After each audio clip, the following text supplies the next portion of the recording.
Right. Okay. Hello, Dilruk. Only, I think it's just going to be the two of us. Hi, can you hear me clearly?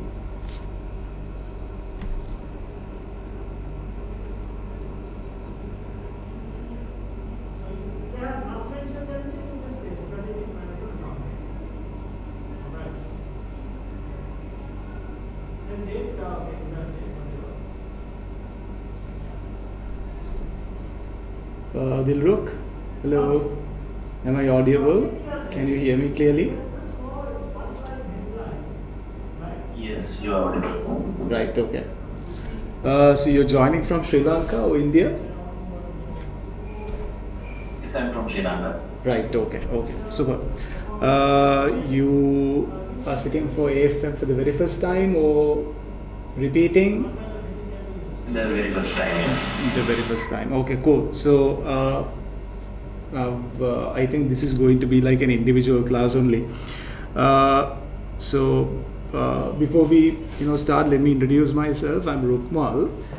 So I'm a lecturer attached to Premier Partners Institute of Management. So this is an exclusive place for ACCA. So I do subjects related to management pillar and also financial pillar here at PPIM. Also, I'm lecturing in a number of other universities. So I'm attached to PPIM as a visiting lecturer. So my bread and butter has always been finance and investments. I'm attached to, like I said, a few universities here in Colombo. All my subjects are related to finance and financial mathematics actually. So when you talk about investments, there is that component that you can't forget, that is your financial math, right? So that is the area that I have specialized in. Right, okay. So I think that's enough of me.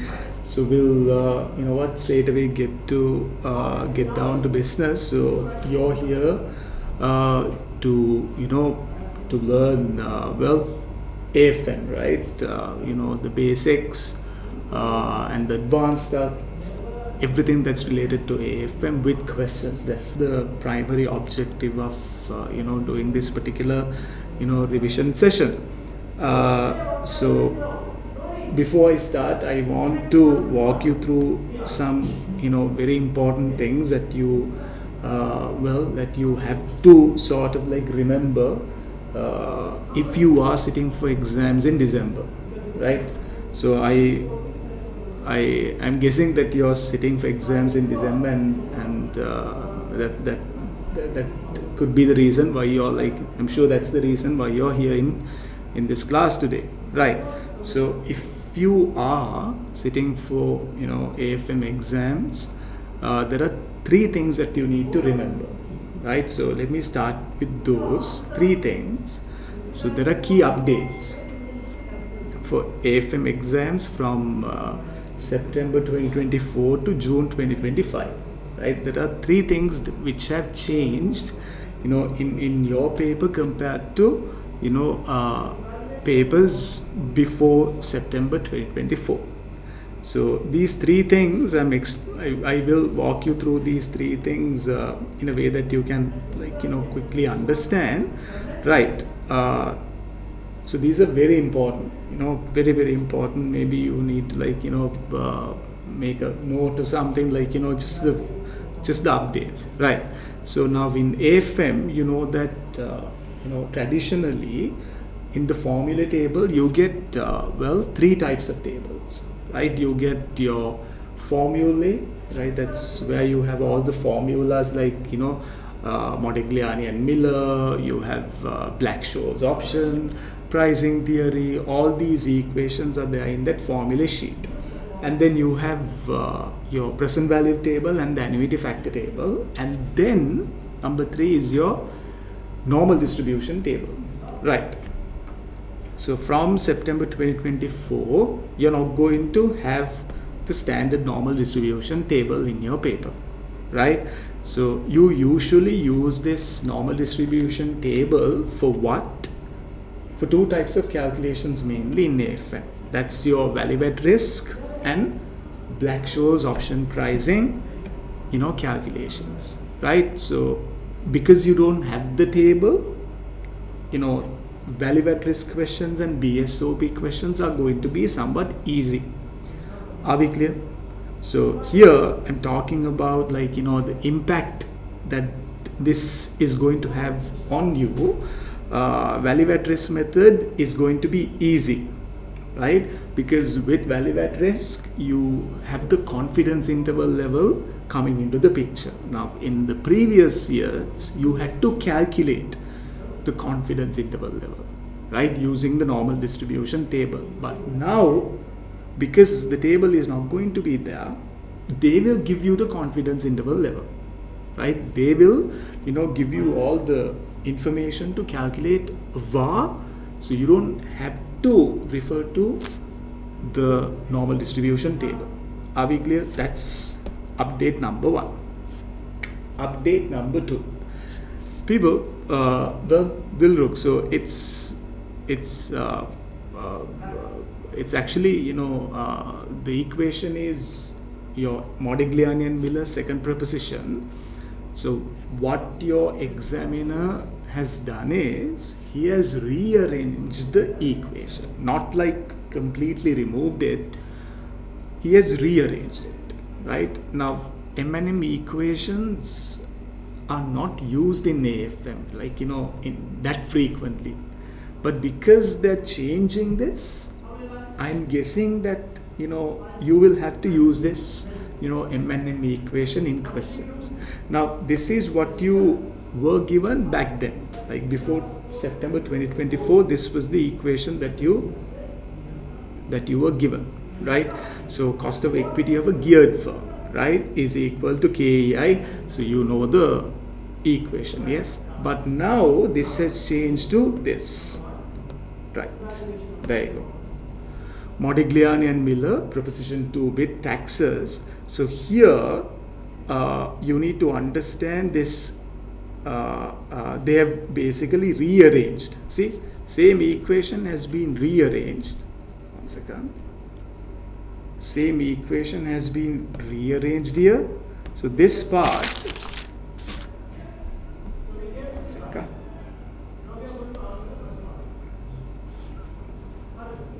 So this part, right?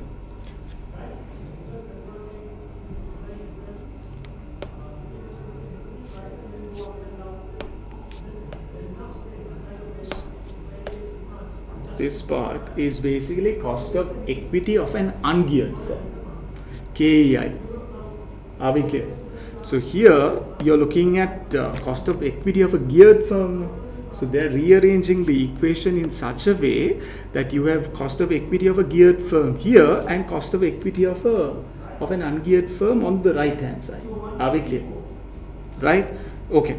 So keep that in mind. I think that doing this because now it takes like significant amount of time for you to do the math in the exam if they test this.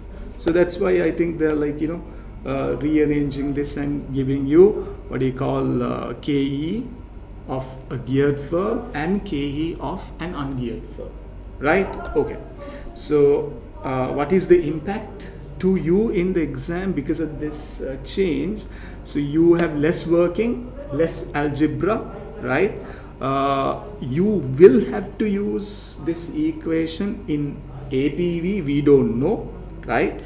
Because now they are changing the equation, they're rearranging the equation, you might have to use it. That's the idea, right? So now usually in APV questions, what you do is you use CAPM and the asset beta to find cost of equity of an ungeared firm, right? So I hope that you can understand what I'm telling you, right? So this is a revision program. I'm not going to I'm not going to explain everything in class, right? This is just going to be questions and answers. So in APV you sometimes have to calculate proxy betas, then you have to calculate the unlevered beta, that's your beta of assets. So when doing all that, you might have to use this equation, is what I'm trying to tell you. Okay. Third update is the Black-Scholes option pricing equation. Now Black-Scholes option pricing equation is complicated, no? Right? So this calculates the value of a European call option, C, right? So for you to find C, you have to firstly find D1 and D2, right? Once you find D1 and D2, you look those values up from the normal distribution table. But now the normal distribution table is not going to be there in your paper. So therefore, the new equation is simply this, right? So you don't have D1 and D2. You don't need to worry about D1 and D2 at all. Are we clear? So what is the impact? So the examiner basically will give you the BSOP calculator to find the values of BSOP input. Right? So you have this BSOP calculator. Now, if you don't know what this BSOP calculator is, I'll show you like a small video. You can look it up, again if you want, from the ACCA website. So the exam platform will have the BSOP calculator in it. Right, so you will need to plug the values into that calculator, get the answer. Are we clear? So no need to manually calculate BSOP. So you need to practice the BSOP calculator though, right? That's there in the practice platform. Are we clear? Yes. So please make a note of this. The BSOP calculator will be given to you only if there is a BSOP related question in the paper. If you don't see the BSOP calculator, that means BSOP is not tested in your paper, right? Please keep a note of that. See, this will be given to you only if you need it, right? Only if the question is there in the paper. If you don't have a question on BSOP, you're not going to get the calculator, right? So these are the 3 key updates that you need to be aware of when you're sitting for the exam. Okay, right, that's that.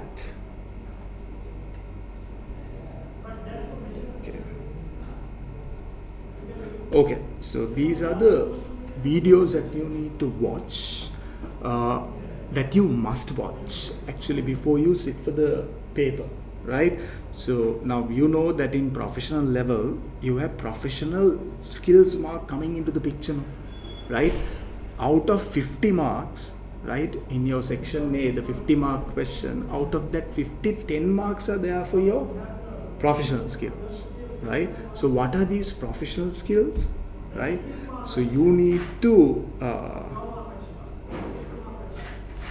hold on, you need to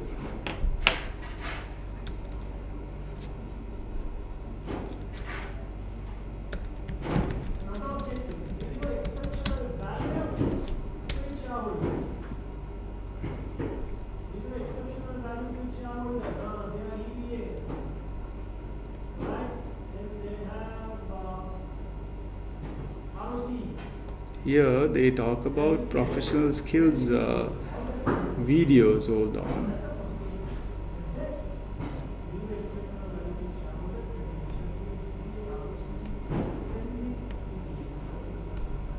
AFM professional skills. There you go. I want you to watch these 4 videos, right? You go to your ACCA website, select professional skills, and then in that AFM, so if you go to AFM tab, then you have this professional skills. So this is the AFM tab, right? There you go. So you look at professional skills, right? So here they talk about the skills that should be, reflected, right, in your answer, in the AFM paper. So communication, guys, now communication is very simple. There is nothing much. If you watch these 4 videos, you can get a brief idea. You don't need to study these. No, communication is you being able to clearly articulate, your ideas to the what do you call, the audience. So here the audience will be the board of directors, the senior level management. Yeah. So when you articulate your ideas, you usually do that using written reports. So you need to know how to write a proper report, your language skills, right, use of professionalism, all that comes under what? Communication, right? That's that, right? If your presentation skills are not that great, so your examiner is going to cut marks from this communication aspect of professional skills.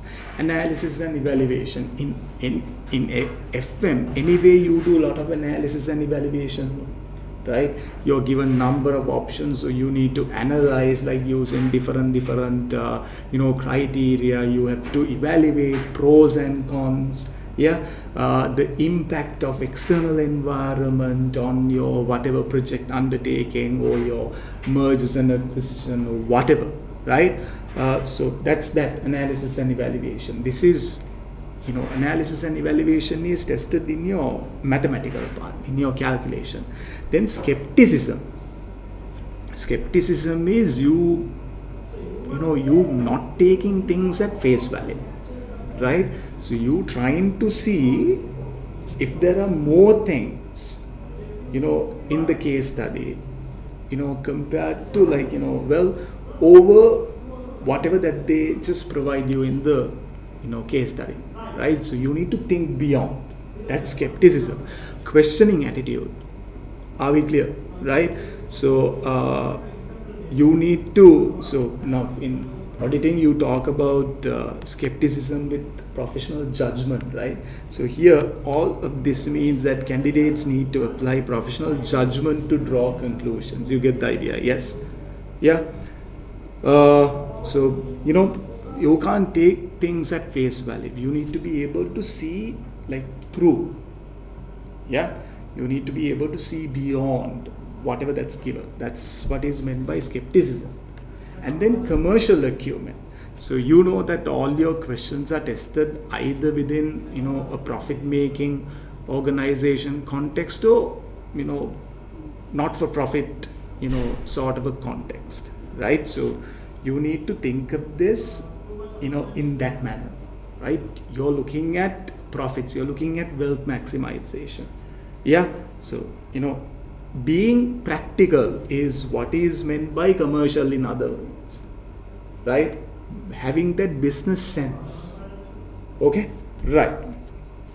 Better to watch these 4 videos actually before reading, reading up on these, because the videos can quickly communicate whatever that's important under these 4 professional skills. Yeah, very, very important. Apart from that, so the BSOP calculator, that is also here. So let me show you that as well.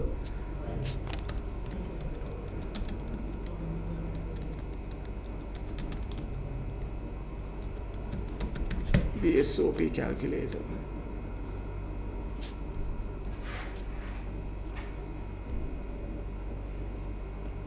So please look at this video. Go to this, just type BSOP calculate ACCA, how to approach BSOP model from September 2022. Look at the video. Next steps, you go to your practice platform. You can select a question where there is BSOP and then use the BSOP calculator in the practice platform to get an idea. Right, but you have to understand there is a slight difference, slight different, how do I put it? Slight difference in the practice platform and the real exam platform, right? But you just need to get familiar, right? You have to get exposed to like these things, right?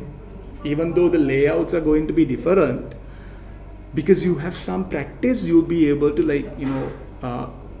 you'll be able to use the calculator comfortably in the exam and like answer the question without so much of trouble. That's the point. Yeah, right. So keep this in mind as well.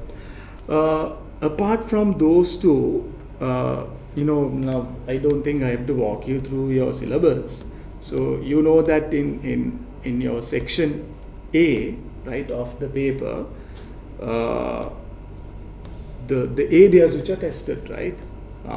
So if you look at the syllabus, I'm just like showing you a snapshot. So your syllabus is divided into mainly how many parts? 5 parts, right?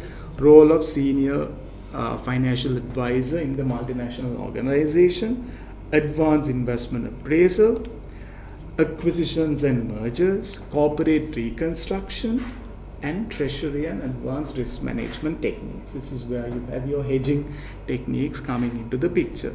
So you need to be very thorough with these 5 areas, right? And then you have professional skills, right? And employability and technology skills. So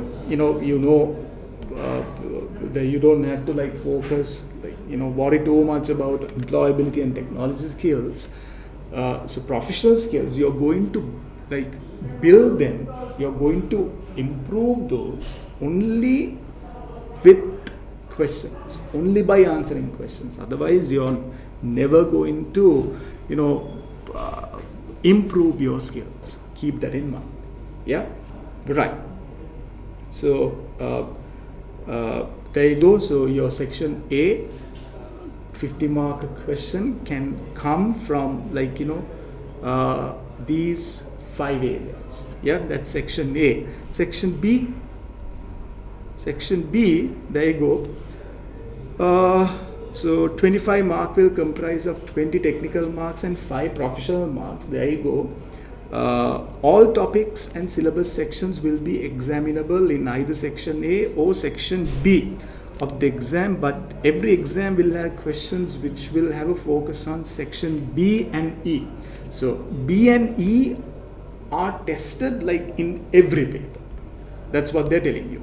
So section A, section B. So section A is a 50-mark question, and section B you have 2 25 markers, right? Section A question can come from these areas. Yeah, A to E.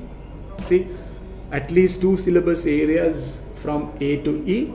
The others are tested in section B, but they can test a similar area in section A and section B both, right? That can happen. So you need to be thorough with the entire syllabus is what they're trying to tell you. Are we clear? Right? See, out of 50, 10 marks are for professional skills. Here, out of 25, 5 marks are for professional skills. Yeah? So you have 10 professional marks coming from section B, 10 professional skills marks coming from section A. Altogether you have 20, right? You have 20 professional skills mark. Yes, so that's very, very important. Keep that in mind. So as you practice, you're going to improve those skills automatically, right? So if you feel that you're okay with calculations, evaluations, use of models, right? Then you're okay with what? Analysis and evaluation, right? If you think that you're lagging behind in presentation, writing in a very professional language, articulating your ideas to the audience in a way that is very clear and easy to understand, then you need to work on that. Are we clear? Yes. Commercial acumen, you just need to be practical now. You're at this stage of ACCA, so for you to get to this stage, so your commercial acumen is already there, right? So, but now in AFM, in any professional skills, professional level exam, the aspect of like being practical is crucial, right? You write like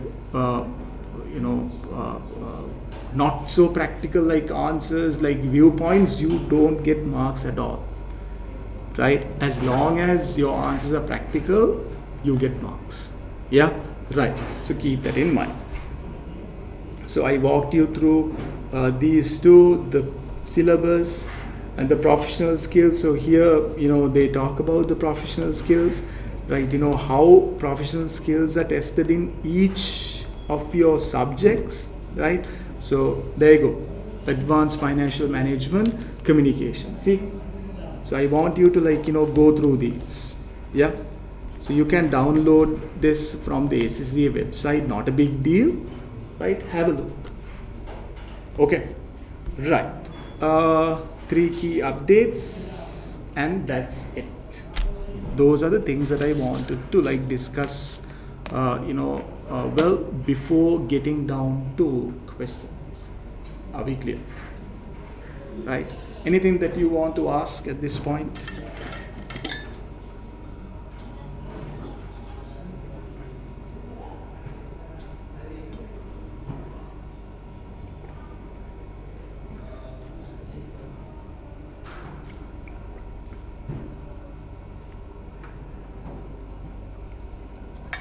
Right. Okay. Okay. So there are a few questions that you have to attempt before you sit for the AFM paper, right? So now there are different questions in your past papers. Yeah. I think it's best that you answer these. There are 16 questions. If you can answer at least 75% of these before the exam, right, would be better, right? So these 16 questions, actually there is one whole paper here, 2018. These questions, if you practice them, you're going to get a very good idea about how the examiner tests different areas, with case studies in your paper. Yeah. So 16 questions. So if you look at the areas, so BSOP, corporate reconstructions, APV, bond valuations, project VA, and MIRR, M&A, international investment appraisal,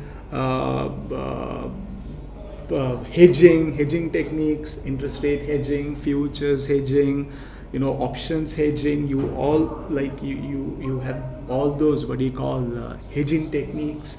So you need to be very, very thorough of, right? You need to be you need to have a basic idea, right? You can't study and remember all these things, but having a rough idea is very important. Okay, right. So I don't think I have to talk about the importance of you going through you going through your study hub, right? You know that from next year, Kaplan material is going to become sort of outdated, yeah. So you need to the idea is the ACCA wants to wants you to switch from Kaplan to study hub material. So if you look at the study hub, the way they have laid down the syllabus, it's somewhat different to, it's actually very different to what's there in your Kaplan text, right? I don't know whether you have gone through the material in the study hub, Dilruk, but my advice is please do, right? Make sure that you do at least the practice questions in the study hub, right? Because how they structure the lessons is completely different, right? Referring the study hub, okay, that's good. Yes, and make sure that you practice papers, right? Questions. At the end of each chapter, you have questions. No? Practice them. Okay, right.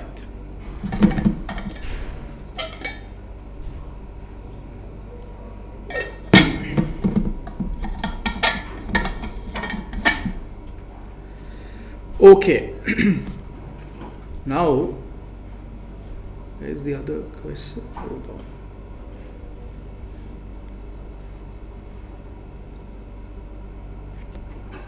Okay.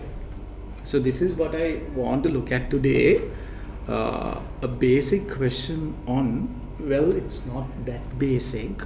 A basic question on cost of capital. Right? You know that cost of capital, WACC, use of those beta equations, gearing, re-gearing, calculating proxy betas. They're very important, right? You can't forget them in AFM, right? So this is like a very good question to refresh your memory on cost of equity, calculating proxy betas and all that. Okay, I say we look at this question with I say we answer this question to refresh our memory on those. So we have two people now. Hello, Nipuni. I think you joined right on time. We can start this question. So this is from a very old paper. So why am I looking at very old papers? That is to, now mainly to refresh your memory, right? We can answer section A questions 50 markers later. AFM has a lot of theoretical models coming into the picture. So you need to be aware of those models, how to use them, all of that. Yes, right. So we are looking at ACCA 2008, right? The June paper, right? If you look at the requirement, estimate the cost of equity, capital and weighted average cost of capital for Mercury training. Explain the circumstances where each of these two rates would be used. For 10 marks, they want you to calculate cost of equity and weighted average cost of capital. Right. Now, how do we find cost of equity? What are the methods of calculating cost of equity? Yeah. So we'll look at the question later. What are the methods of calculating cost of equity? Cost of equity. One second. Cost of equity.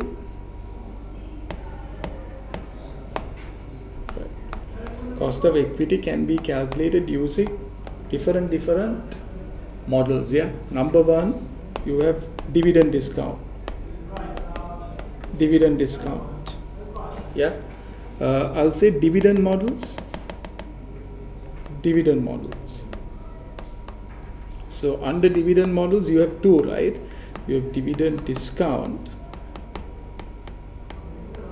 and you have dividend growth. Yes, right. So I know according to dividend discount, price of a share is P0 is equal to D1 over RE. Okay, RE, they're the same thing. So KE is equal to D1 over P0. Yeah, this is how we calculate cost of equity under what? Under dividend discount model. Dividend growth, you have P0 D1 over RE minus G, So I'll put KE minus G, RE, KE, it's the same thing, right? Okay. So how do I calculate this? So I want to isolate KE. So how do I do that?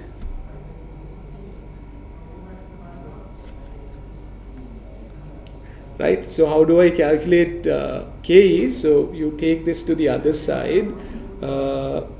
D1, so D1 divided by P0 plus G, that's KE. There you go. This is how we find cost of equity. Yeah, this, then I divide, yeah, there you go. This is how I calculate KE using the growth model. Right, so you have dividend models, then what? You have the PPIM model, right? PPIM model. PPIM model is where we say KE is equal to RF plus beta into ERM minus RF. This is my PPIM model. What other models do you have to calculate KE? What other models? The other model is M&M, right? M&M.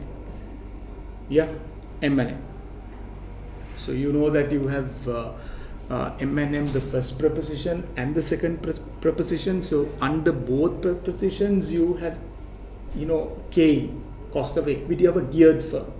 Yes, that is what they indicate in the formula sheet as well. But in your questions, M&M equation that is used is M&M 2, the second preposition, M&M with tax, right? So you know that equation from before. Let me show you. M&M, where is that? There you go. Cost of equity. This is the equation. Yeah. Cost of equity is equal to cost of equity of an ungeared firm plus 1 minus T into KE ungeared minus KD into value of debt over value of equity, right? This is how we calculate it. So let me just say that M&M with taxes, let me say, refer to the handout, refer to the formula sheet.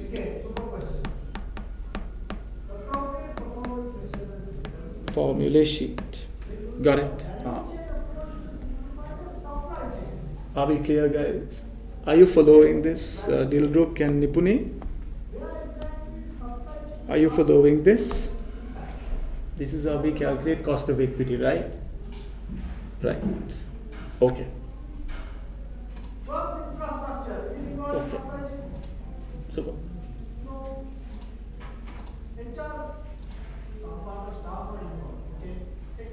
Right. Okay.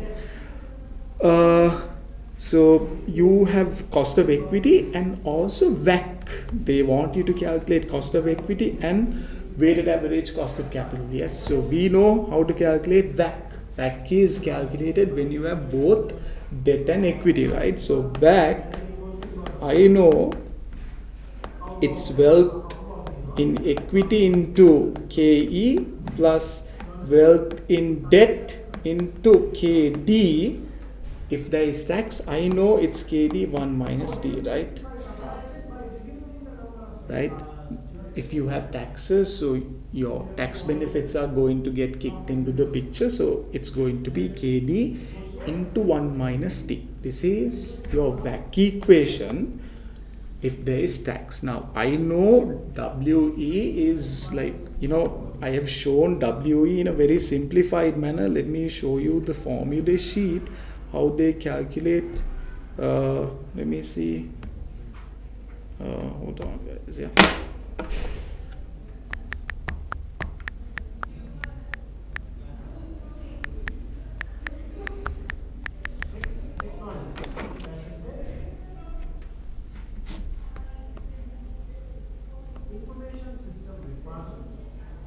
Right. Asset beta. There you go. This is my WACC equation. Yes. So what I wrote as WE, that's basically this, right? What I wrote as WD, that's basically this VD over VE plus VD, right? So I'm sure you know what I'm talking about. So we can, move on now. So this is what they want me to calculate. Yes, right. Okay. Now let me give you 5 minutes, right? No, let me give you 10 minutes to read and make like notes of the key information, right? Make notes of the key information, please. Right, this is from 2008, right? 2008 June paper, right? Okay, I'll give you 5 minutes. No, 10 minutes.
Okay guys, are you done reading the question?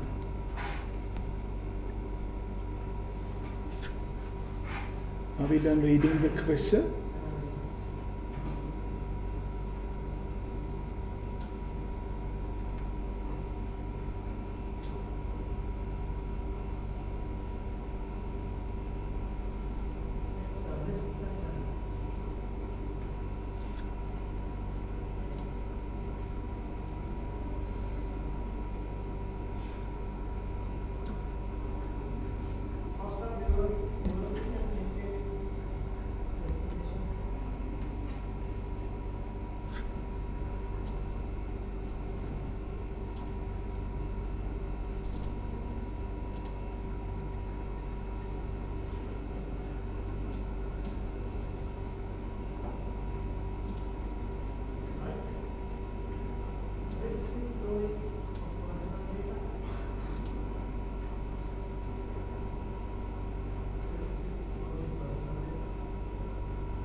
Okay, right, let's go through this together now. Yeah. So what are we looking at? Mercury Training was established in 1999, and since that time it has developed rapidly.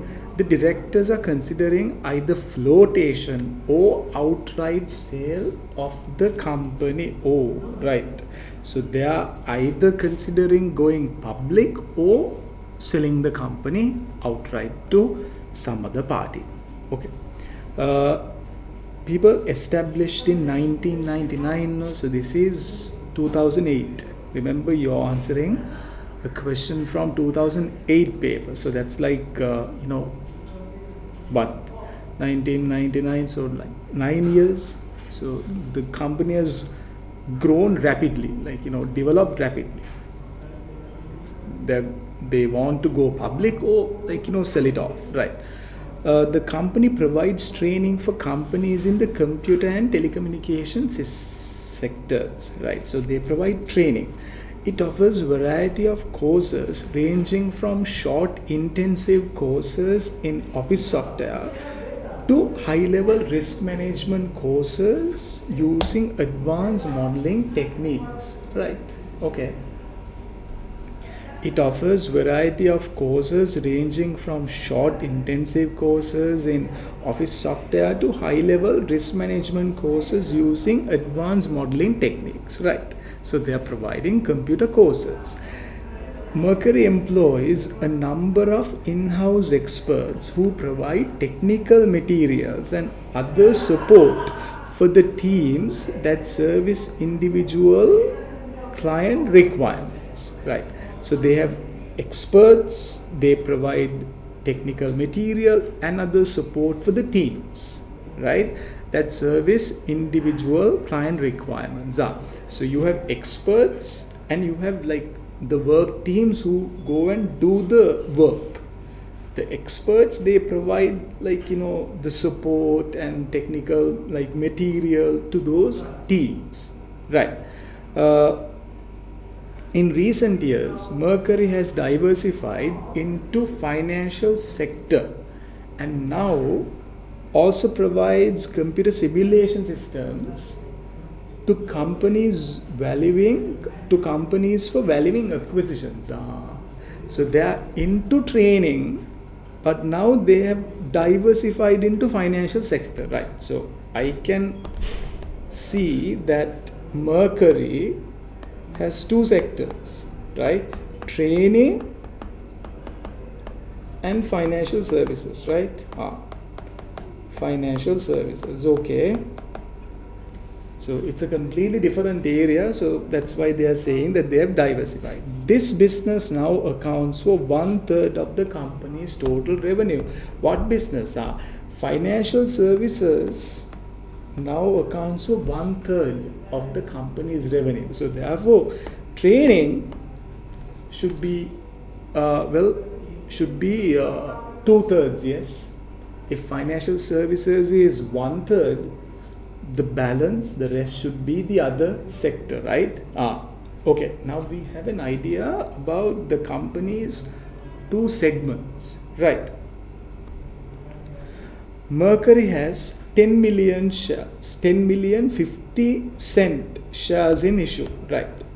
So 10 million shares, right?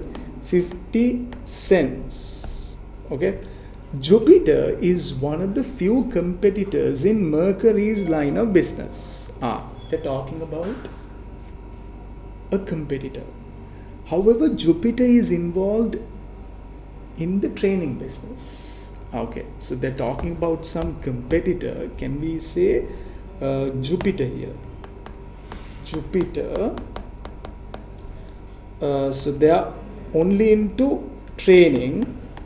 They're only into training. Okay.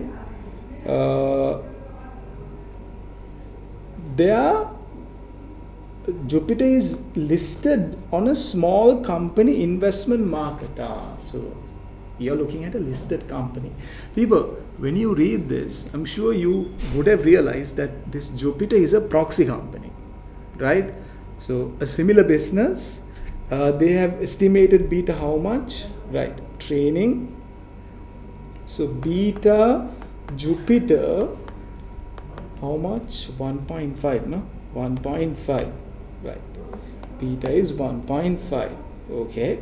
Jupiter has 50 million shares in issue with market price of 580 cents, right. So 50 million shares, we'll say 50 million shares and 580 cents, no? 580 cents. Yeah, okay. The average beta, they're talking about financial services sector now. The average beta for financial sectors, right? So let me say Jupiter, and on this side I'll say financial sector. What's the average beta? So beta, I'll say financial sector, beta financial, right? This is how much? Beta 0.9. Average market gearing in the financial services sector is estimated at 25%, right? So beta is 0.9 and average market gearing, right? 0.9. So they tell you gearing as well. Gearing. Now you know that gearing can be calculated in different ways now, right? Usually gearing is debt over equity, right? This is how you calculate gearing. Sometimes it's debt over debt plus equity, right? This is total capital, debt capital and equity capital. Here it's just D over E. Now let's see which type of gearing they are talking about. Average market gearing. So what is that? Debt to total market value. We know, guys, yeah, we know market value of a company is value of equity plus value of debt. No? This is how we calculate market value, yeah. So the equation that they're using should be this one, people. There you go. This is the gearing ratio that they're using. Yeah. So what's the gearing? Average market gearing is at 25%, right?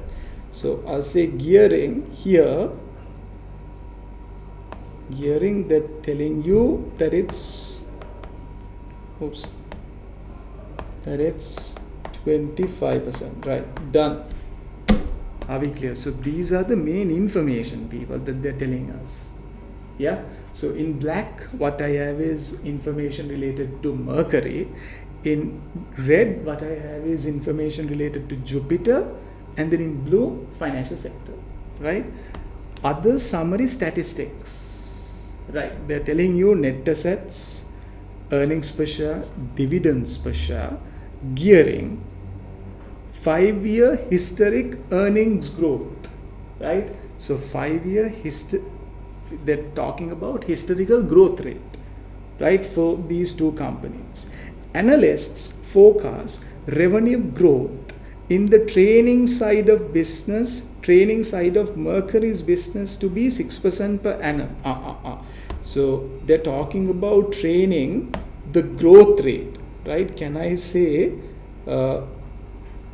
training, let's say growth 6%, right? And here, but financial sector is expected to grow at just 4%, right? So here growth is 4%. 6 and 4%. Are we clear? There you go. 6 and 4%. People, is this clear? Right? Okay. Background information. Equity risk premium 3.5. People, what is equity risk premium? You know, whenever they talk about risk premiums, they're talking about return over and above the risk free rate. Yes, risk premium. Remember, risk premium is return over and above the risk free rate. Return over and above risk free rate, right? So if I say calculate the risk premium of stock A, right? Risk premium of stock A, risk premium of A, right? That is basically return of A, right? Expected return, return of A minus the risk-free rate. There you go. This is what is meant by risk premium, guys. Yeah, I'm sure you know this, but then, refreshing your memory. That's all. Yeah. Okay. So they're talking about what? Equity risk premium. What is that? Equity risk premium is basically ERM minus RF. This is my equity risk premium. Equity risk premium, ERM minus RF, that is 3.5%. Okay.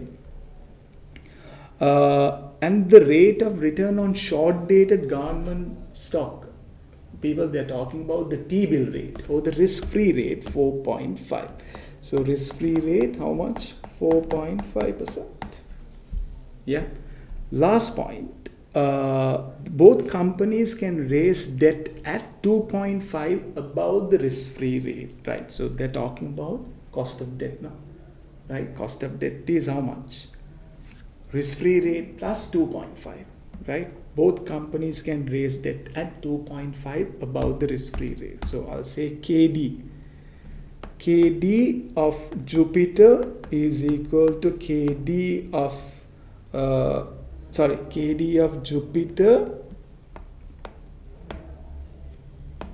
KD, I'll simply say KD is equal to risk-free rate plus 2.5%. So therefore that's 4.5 plus 2.5, 7%. So cost of debt is 7%. Yeah. Are we clear? Tax on corporate profit 40%, right? TC tax 40%, right? There you go. Are we clear, people? These are the information that is given to, these are the main information that is given to us. Yeah, right. People, if you're okay with this, then we can start, calculating, we can start showing the working. Yes? Okay. Shall we start, people? Shall we start? Are we okay?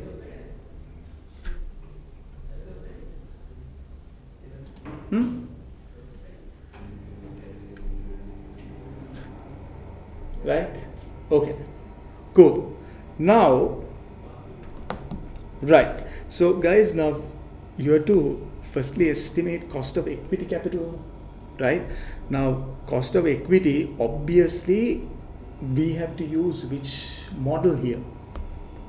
What is the model that we have to use? Definitely, I think the CAPM model, because they're talking about betas, they're talking about a competitor company, right? They're talking about a competitor company, they're talking about average financial industry. So I think it's proxy beta, beta, geared beta,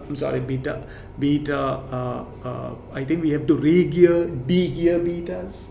That should come into your mind, that should click in your mind, people. Are we clear? Yes? Right. So how do we start, people? How do we start? Yeah? Now, okay. People, can we calculate this company's, shall we calculate this company's Jupiters, right? So guys, now this is what you need to understand. They're talking about Jupiter because using Jupiter, we have to find the beta facets of training industry. Yes? Then using this information, we have to find the beta facets of the financial industry. Are we clear? Yes? Once we have the betas of training and financial services, we can get the overall beta facets of this company. Does that make sense? Does that make sense, people? So they're giving us data relating to proxy companies. So in this case, there is a proxy company and data relating to an industry, right? So we have to use this data to calculate.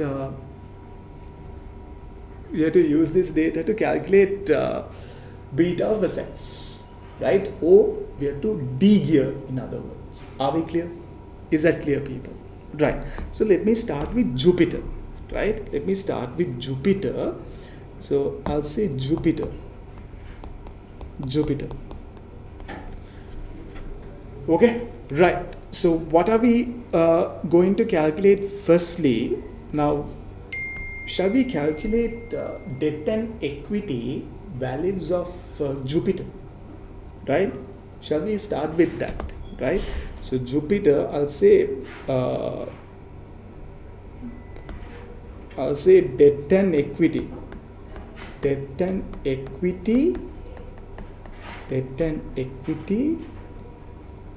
of J. So let me make this working number 1.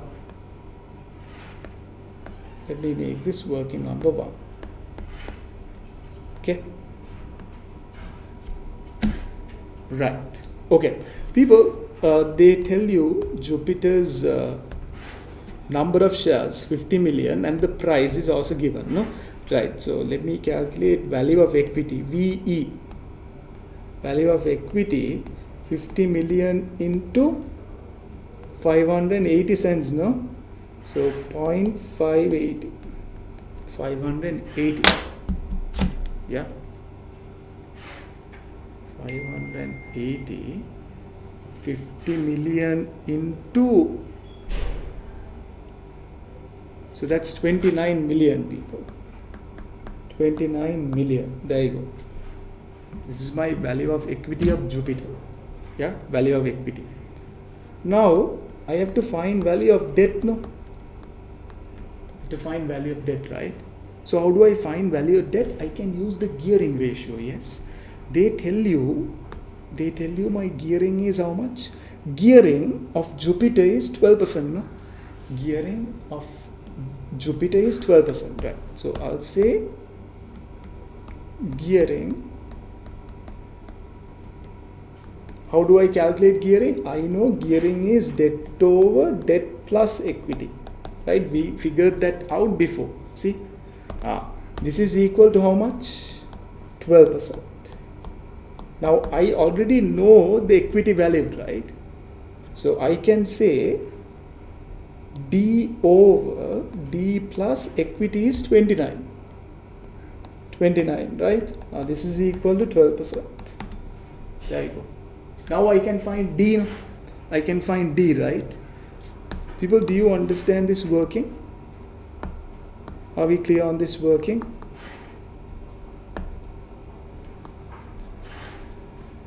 Yeah, please understand what I'm doing right now.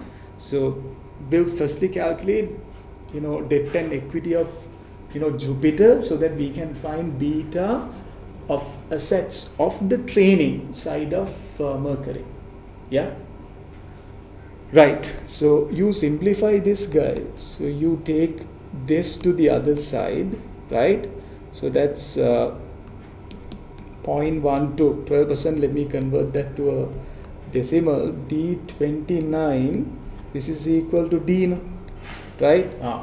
So you simplify this, guys. You get D 3.95 million. This is how much you get. Right? You simplify this, you get D 3.95. Are we clear?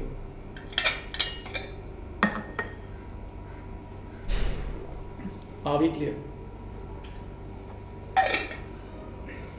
Let's show this, please.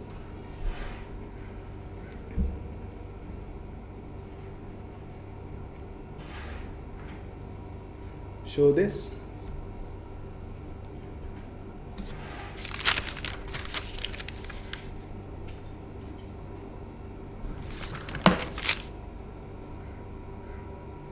Right. Nipuni, I hope that you're following this as well. So there you go, VD done. Yeah. Okay. So this is my value of debt. So now I can say VD is 3.95 million. 3.95 million.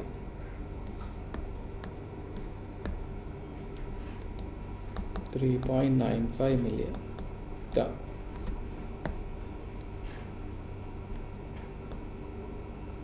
Yeah. Okay. Right. Okay. Now what do I do after this? People, don't forget there is tax here. Right? You have taxes in this case. So my WD has to be adjusted to. Now this is, now hold on. Now, okay. You know what? Let me write the equation. So now I have debt, I have equity. So I can find I think I have all the data for me to calculate my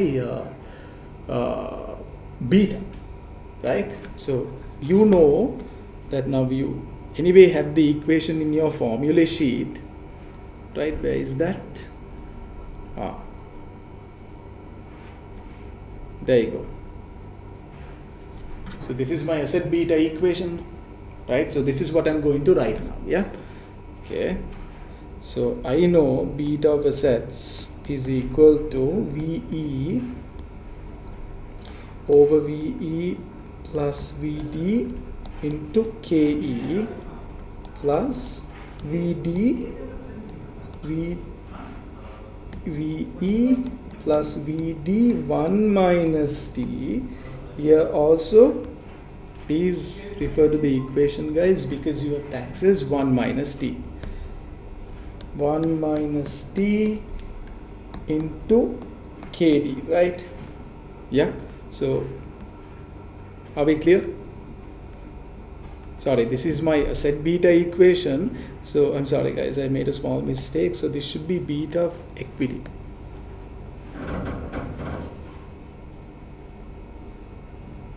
No. 2 people have joined online. Physically, no. So just pin it.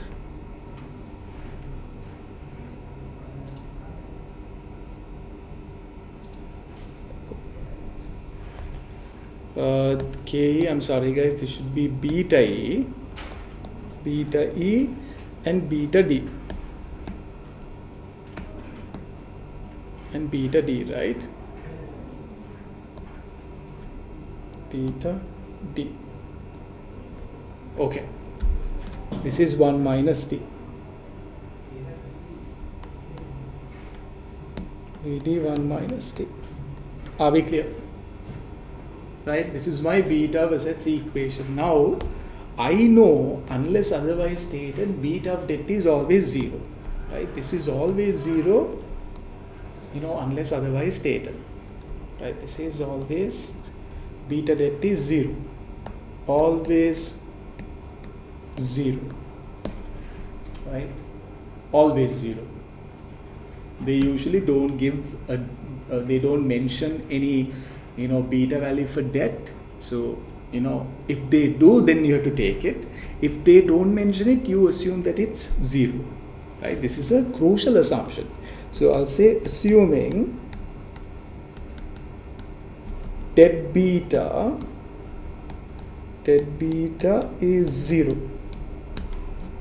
right? So this whole thing ceases to exist now, right? This is 0, right? Now we'll plug the values into this equation. Value of equity, I know value of equity. We found value of equity 29.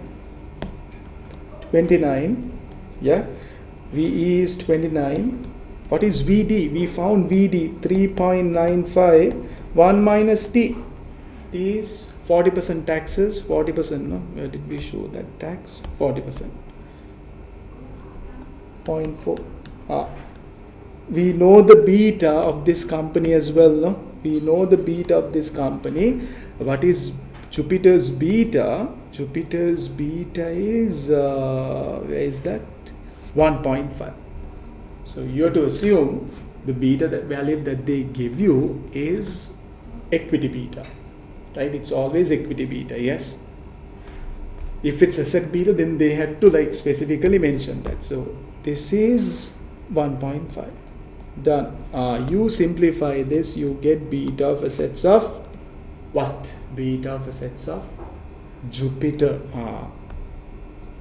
Show this, guys. Yeah, show this. Beta of assets of Jupiter. Okay.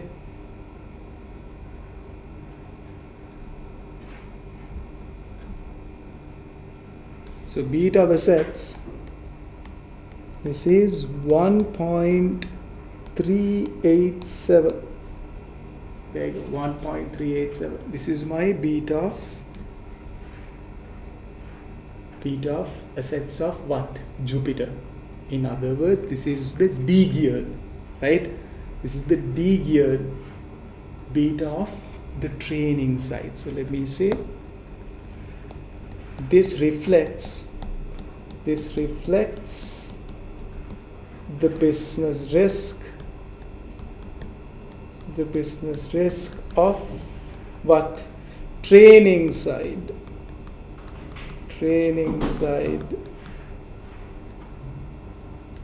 sector. Can we say training sector? Done. So we are a bit closer to finding the cost of equity of Mercury. Remember, cost of equity, for you to calculate cost of equity, you firstly have to calculate, the betas, right? So your company is made up of two different areas now, right? Two different sectors, financial sector and the training sector, right? So you combine the two, that's when you get beta of assets of your company. Then you have to re-gear it, right? This is the de-gearing process, guys. Yeah, this is the de-gearing process. Are we clear? Right? Are we okay with this working?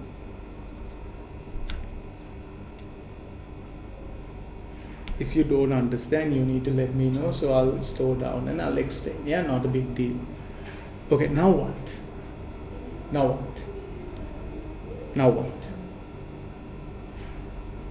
we'll talk about the financial sector. So Jupiter, the working is done, right? So this is working number 1. Can we say working number 2 for this? Working 2, de-gearing beta. De-gearing beta. Are we clear? This is the de-gearing part. Remember, beta debt is always 0. in questions, if they give you a dead beta value, then you have to use it. Otherwise, no. Got it? Right. Moving on. Now what? Now we'll say working number 3. So this is working 2. Now we'll say working 3. Working 3. What's going to be my working 3? We'll find. We have to find the. What do you call? We have to find. We have to do the same thing for financial sector. Same thing, right? So, how do I say that? I'll say financial sector. Financial sector, asset beta. Right? Can we say just financial sector? Now, guys, with regards to financial sector, there is a problem, right? We can't do this, right? Why is that? In the financial sector, they're not giving you like equity values because it's the industry information that they talk about. See, they give you the gearing ratio, they give you the beta. That's it. That's all they provide us. So I have to somehow find the asset beta, right? I can't use this method. This method is completely out. What we did before, we can't use it, right? So this gearing, now even if I use this gearing equation, it's not going to work because I don't know any of these values. They don't tell me debt value, they don't tell me equity value, they just talk about the gearing ratio of the financial industry, right? In this case, we had equity value, so we knew one of these two unknowns, right? So I hope you're clear as to what I'm trying to explain. So they're talking about the gearing. What is the gearing of financial sector? Financial sector gearing 25%. See, 25%. So gearing is basically D over D plus E. This is 25%. Right? Now, we don't know D value, we don't know E value. You don't have these information. Are we clear? Are we clear, guys? Yeah? Are you following this? Any questions up to now? So we can't use this method. Please let me know if you have questions. Clear, right? Okay. So we can't use this method. Not going to work. So I'll just say, nope, we can't use this. Guys, so what can I do? I can use this equation to find this, yeah? So they give me the gearing ratio. They give me the gearing ratio, right? So this gearing is D over D plus E. But since there is tax, right? Since there is tax, I want tax adjusted gearing.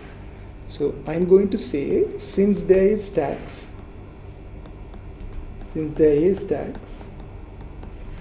we need to calculate, we need to have, what do we need to have? Tax adjusted gearing. What the hell is that? Tax adjusted gearing. What is that, guys?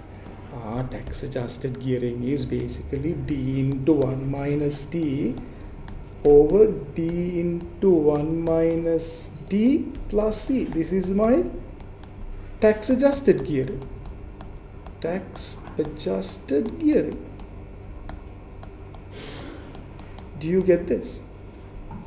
Now this is my normal gearing, D over D plus C. Yeah? But since there is tax, I have to calculate tax adjusted gearing.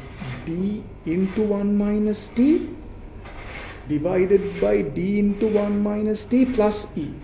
So it's just that I'm plugging 1 minus T into this. That's all. Okay. Are we clear, guys? Right. So how do I find the tax adjusted gearing? So can I say, can I come up with this equation, guys? It's, let me say,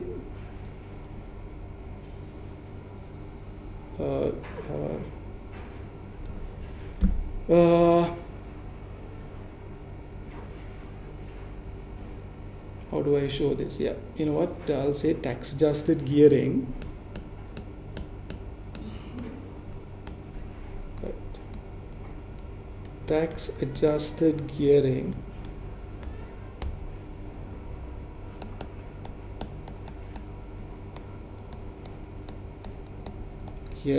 is equal to 1 minus t over gearing ratio. This is my non-tax adjusted gearing ratio minus t. Right. Let me minus t. There you go. People, this is how I calculate. Now, tax adjusted gearing is basically this. That is what is meant by, this is what is meant by tax adjusted gearing, is it? This is what is meant by tax adjusted gearing. So how do I calculate that? Now, I don't have E value, I don't have D value. What I have is only the gearing ratio. That gearing is not adjusted for tax. This is how you calculate the tax adjusted gearing. So now I'm going to say, yeah, now I'm going to say 1 minus t, t is how much? 40%. Gearing ratio, they tell me that gearing ratio is 25%, no? 0.25 minus 0.25 minus, what's the gearing ratio? 1 second, guys. What's my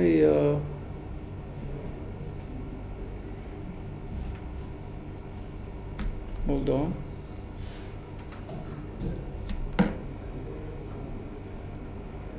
Wait, hold on. I think I made a mistake. Let me do a calculation and see.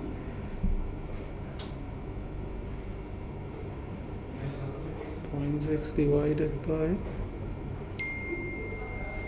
what's the tax adjusted gearing?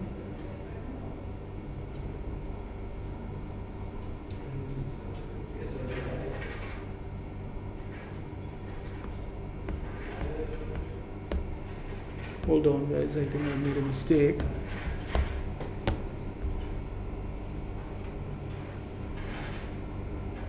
Can't be calculating.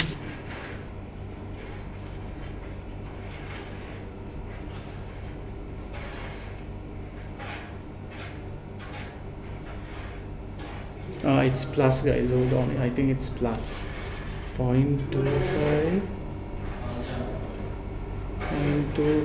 plus 0.25 plus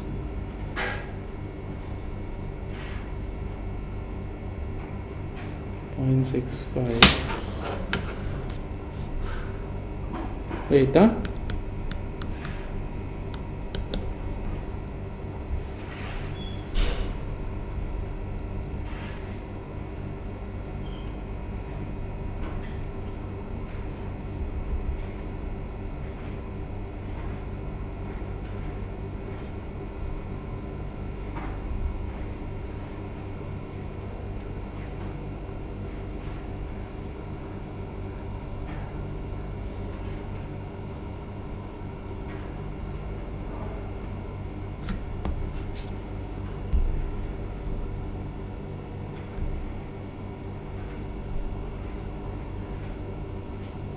Guys, 1 second.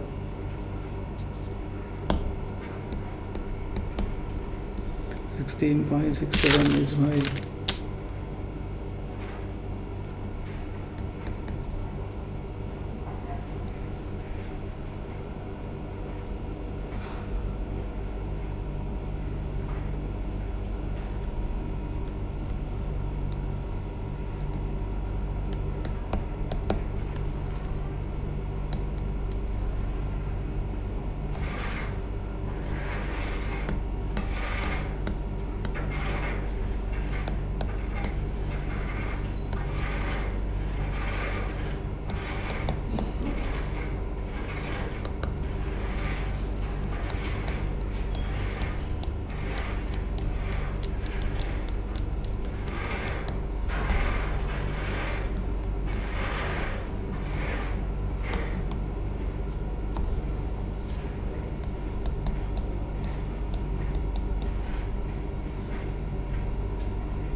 One second.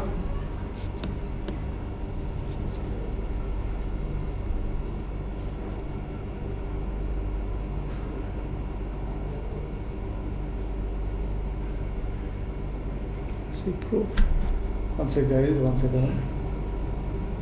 Check something.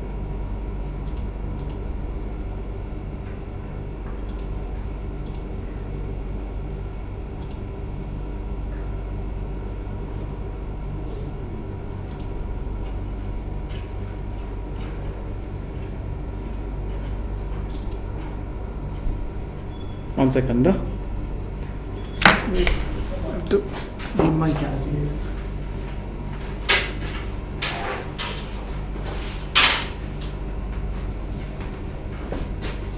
Just one sec, guys. Yeah.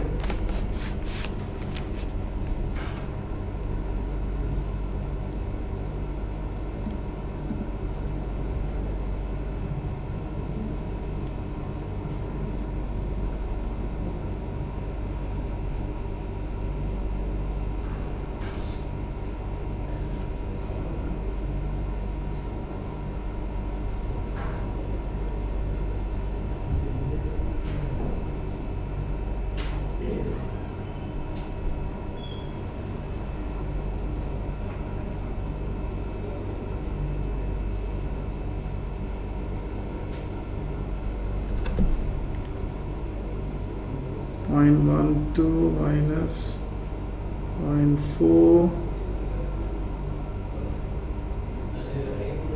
0.6 divided by 0.2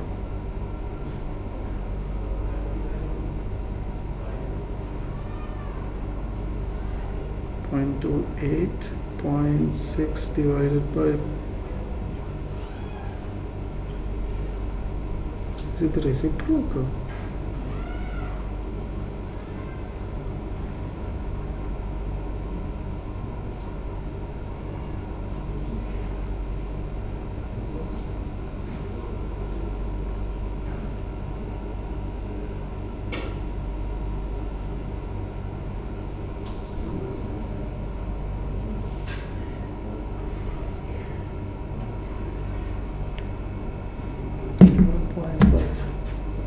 Oops, sorry.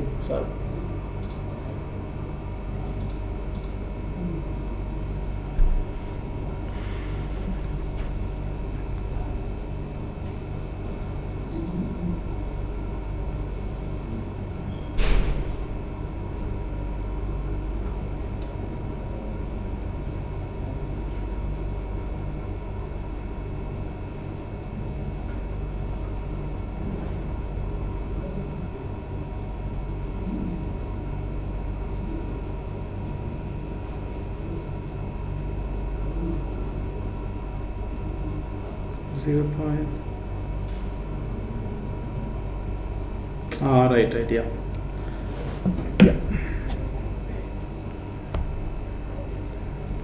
Guys, I made a small mistake in the equation, that's what I checked. So remember, so this should be gearing ratio. Hold on, let me write the equation just one more time. 1 minus t gearing ratio to the power minus 1, right? Gearing ratio to the power minus 1 minus t, right? Please amend the equation in this way, guys. So therefore 1 minus t is 0.4, gearing ratio 0.25 to the power minus 1, right? Then minus the tax. Then you get the tax adjusted gearing. So here this is 0.6, yeah, 0.6, 0.25 to the power minus 1 minus 0.4. This is 3.6 people. This is 3.6, no? So therefore 0.6 divided by 3.6 people, you're getting 0.1667. Therefore my tax adjusted gearing is 16.67%. People, please amend this equation, guys, in this way.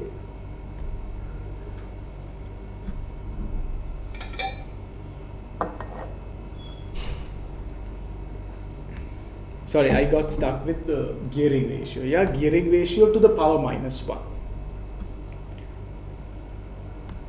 Let's put it like this.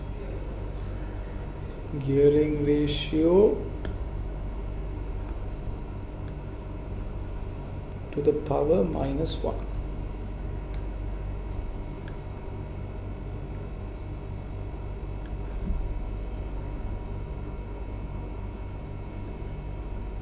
Are we clear, guys? Right. So this is my tax adjusted gearing. Please show the working clearly. So you may not have known this equation, people. That's fine. So now you know this. This is how I calculate this is how I estimate my tax adjusted gearing. In other words, that's this. So tax adjusted gearing is what? 0.1667. There you go.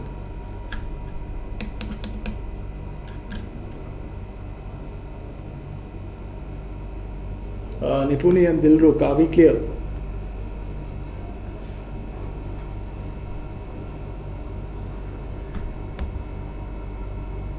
Right, got it. Okay. Now you need to use your use your mathematical sense, people. Now, if my tax adjusted gearing, that is d into 1 minus t divided by d into 1 minus t plus e, if that is 0.1667, then by logic, so I'm going to say if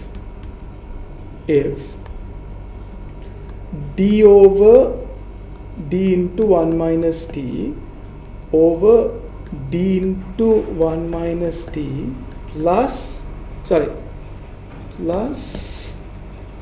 e, if this is equal to 16.67, if this is equal to 16.67, you know what, can I show this in decimals? 0.1667. If this is equal to 0.1667, then E over d into 1 minus t plus E. Guys, this is the two components in your what? In your beta equation, right? These are the two equations. These are the two components in the beta equation. See? There you go. VE divided by VE plus VD 1 minus T. So same thing here. I haven't put V, but it's the same thing, right? Yeah. So this should be 1 minus this value, right? 1 minus 0.1667. So you're looking at the proportion of debt and the proportion of equity, right? So what is the proportion of equity? 1 minus 0.1667 is equal to 0.8333. There you go. Are we clear? So simple, right? The logic is very it's clever, people, how we derive this by using the logic. Yeah, right. Now I can find the beta. Yes. So what do? So here I said financial sector, we found the debt and equity, the percentages, right? Now I can use, can we say working number 4? Working 4, let me say de-gearing, right? Same thing what we did before for that Jupiter, de-gearing beta, anti-gearing beta. Okay, write the equation again. So I know beta A is equal to VE over VD plus, sorry, can we say VE into VD 1 minus T. This is into beta E plus VD 1 minus T, VE in plus VD 1 minus T into beta D. Yeah. So now I know that this is 0. This is 0. So this whole thing ceases to exist. So therefore, beta of equity of financial sector, beta, they tell me what's the beta of financial sector. Beta is 0.9. There you go. Beta financial sector 0.9. We'll put that here, 0.9. What is this component? VE over VE plus, that is what I found using this 0.8333. So let me put that here, 0.8333, 0.8333. What is this? 0.9.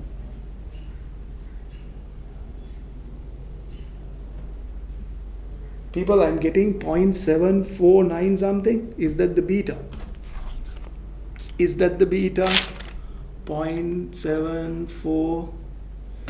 Yes, 0.749 something. Yes. Beta of assets.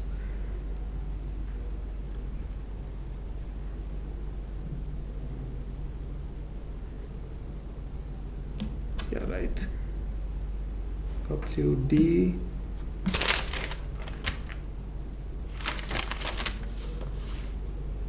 People, I'm getting 0.7499 something. 0.749. So shall we round it off to? So it's 0.7499. So we'll round this off to 0.75.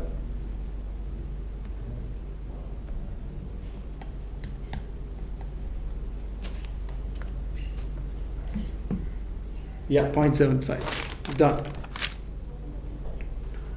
Okay. Now we are at the last part of this question, people. Right? We are at the last part of this question. So now I have the beta of financial industry and beta of my, what's the other industry? The training. Right? Now I can find, so we'll say working number 3, 4. This is working number 5. Working 5. We'll say beta,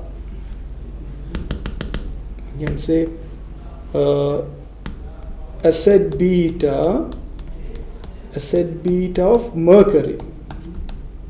Now we have to understand Mercury is not a listed company. That's why we are doing all this, right? So I know Mercury has 2 segments. No? These are the 2 segments, yeah?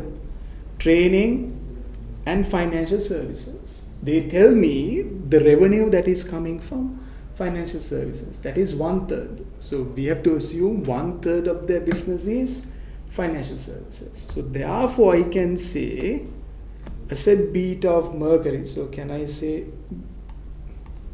beta of assets? Firstly, I have to find beta of training into what? Size of training, no? The size of training, that I'll indicate as W training. Yeah, plus beta of financial services into what? Wealth in financial services. There you go. This is W, guys. Yeah, this is W.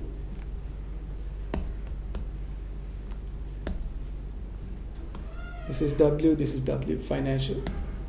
Right.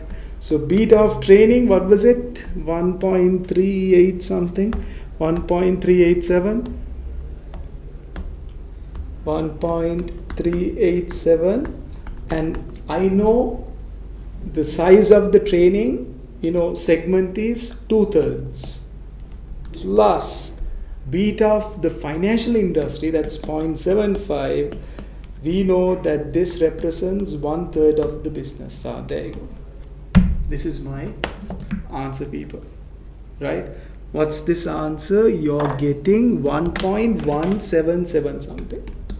1.177. This is the what? Asset beta of Mercury.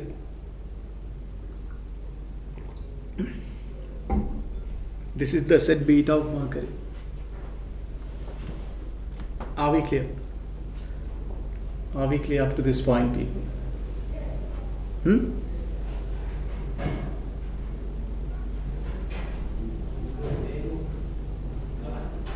All good. Right. Asset beta of Mercury. Done and done. Now what? Now what do I do? You tell me, guys. You tell me. What do I do? Use the CAPM. Right? Use the CAPM. Using CAPM. Now I have the beta of Mercury. No? Using CAPM, can I calculate my cost of equity? K.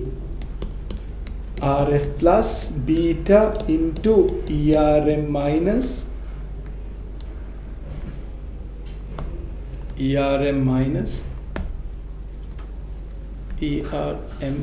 RF, yeah. Is this what we do? So risk-free rate is how much?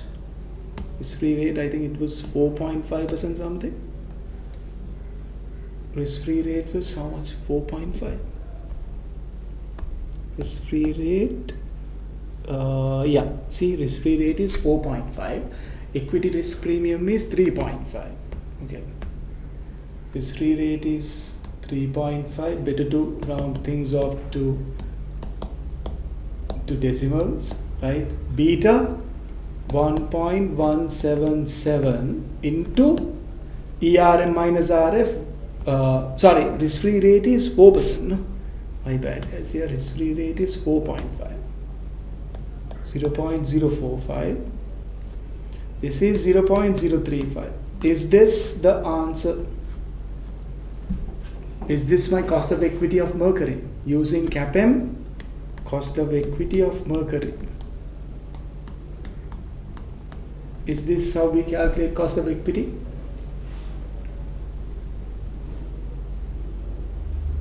People, this is wrong, right?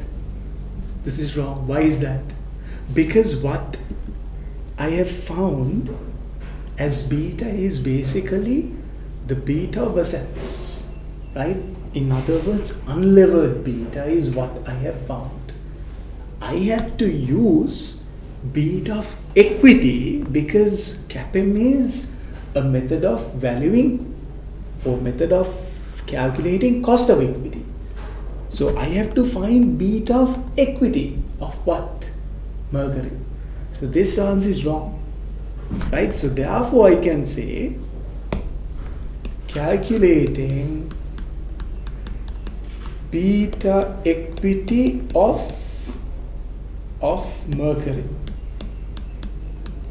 So what I just showed was like a common mistake that students do. As soon as they find asset beta, they plug that value to the CAPM equation and calculate the cost of equity. That's wrong. So once you have your beta of assets, you have to find the beta of equity. In other words, what are we doing? We are re-gearing. This is the re-gearing part. Re-gearing. Yeah. So how we re-gear is by adding what? Debt, no? By adding debt into our picture. So I know beta of assets is equal to that same equation.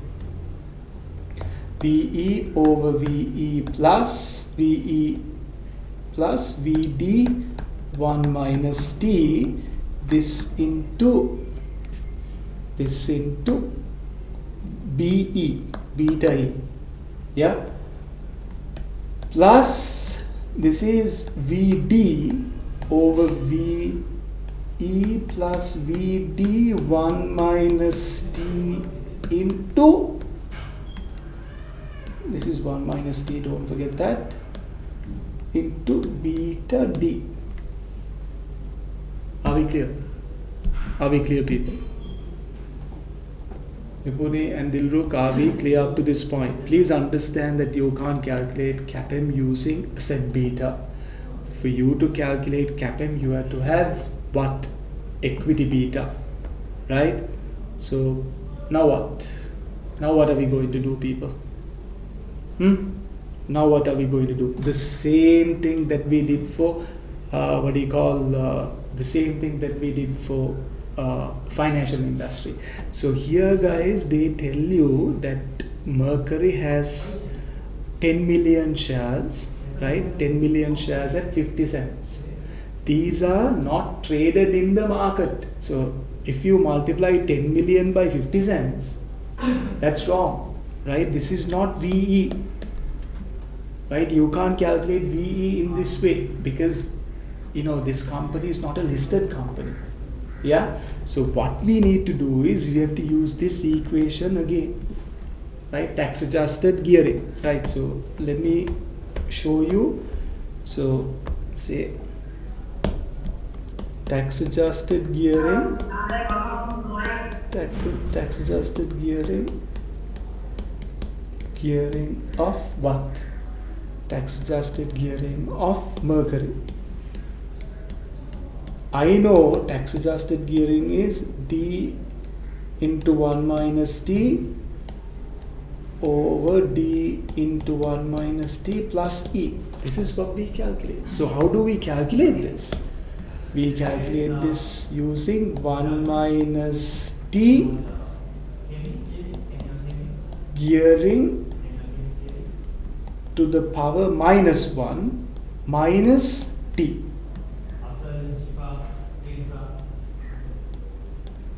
There you go. Right? Okay, so 1 minus T is 0.4. Gearing of this company, I think they tell us the gearing. No? What is the gearing of Mercury? Gearing of Mercury, there you go, guys, 30%. 30%. So we'll put 30 here. 30%, 0.3 to the power minus 1. No? Minus tax. There you go. This is my tax adjusted gearing. So how much is this? You should be getting 20.45. 20.45. 0.2045. This is 20.45%. Are we clear? Nipuni and Dilruk, I hope that you're clear. Just a small question. Have you ever come across this equation? This tax adjusted gearing, this one. 1 minus T divided by gearing to the power minus 1. Yeah, that's what. That's the reason why I wanted to look at this question. Yeah. What's up? I will switch it on. No? It's getting a bit warm. Thanks, Ashram. Yeah. People, please make a note of this. Tax adjusted gearing. You know, so using this equation, what we find is basically this. Are we clear? Tax adjusted gearing. Okay, now since I have the tax adjusted gearing, just like before, so I can come up with a if, you know, I can come up with that if logic. If D into 1 minus T divided by D into 1 minus T plus E, if this is equal to 0.2045, if this is that, then E over E plus D into 1 minus T. This should be equal to how much? 1 minus 0.2045, no? The balance. Yeah, the balance is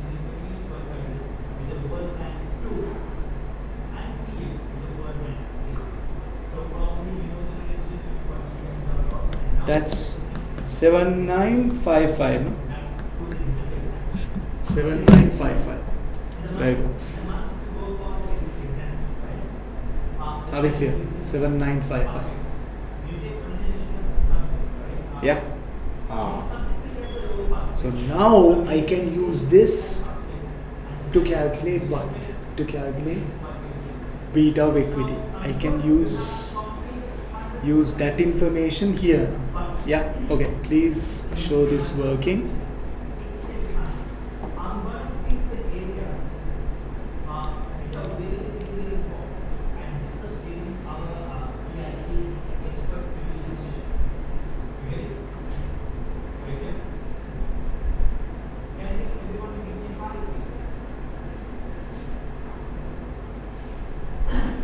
Right. Okay. Now, okay. Please show this, and then we'll plug the values into this. Therefore, say therefore, beta of assets. I already know the beta of assets now. That's what I calculated, right? Beta of assets.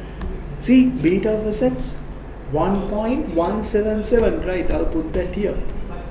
Beta of assets 1.177. This is equal to what?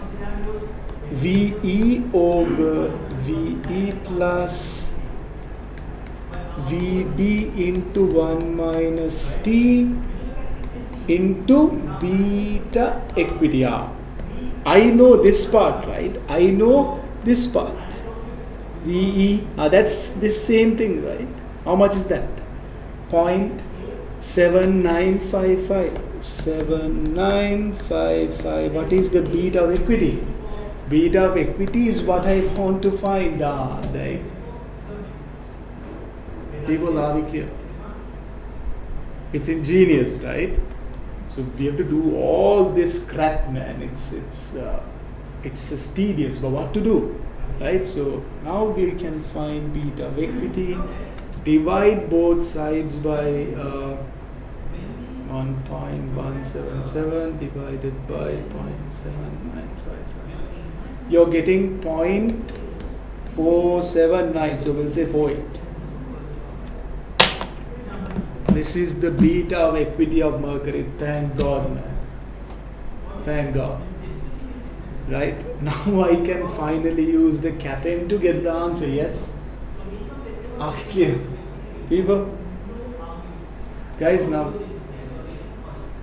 you, anyway, when you do revision, you look at recent papers, no? Right? So in these classes, we'll look at those old papers. Now, this is just to refresh your memory, that's all. I can't keep looking at, very old papers, no. Right? So I was going through the papers and I was like, okay, this is a good question to refresh your memory on, cost of equity and all that. Yeah. Okay. So now using PPIM, let's find the cost of equity. So KE is equal to risk-free rate is 0.45 beta of equity 1.48, and this is multiplied by equity risk premium 0.035, and this is my cost of equity of this company. How much is this?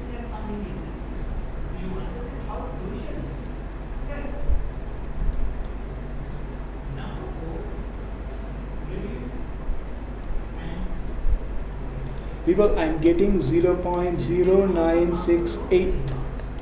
So that's 9.68%.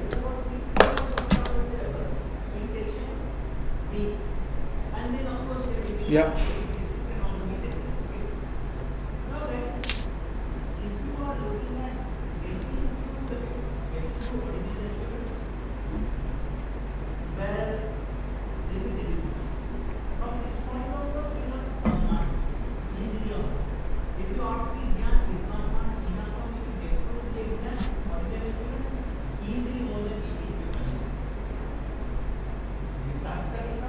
Okay.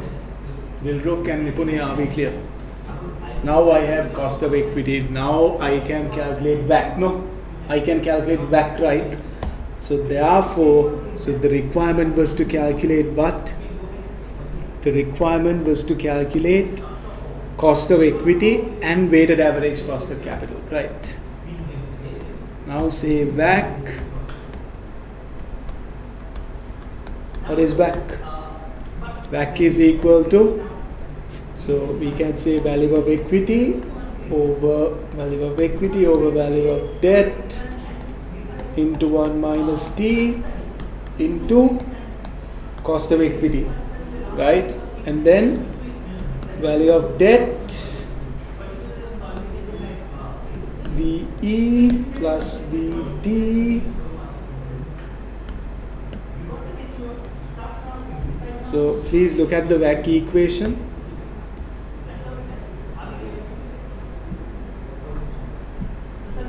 WACC equation. There you go. Yeah. WACC equation. So it's the guy made a mistake. There's no 1 minus t. 1 minus t comes only in beta. This is VD.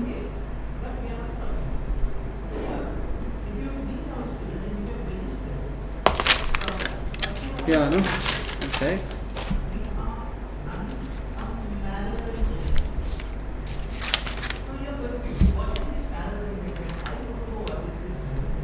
Beta A 79 back KD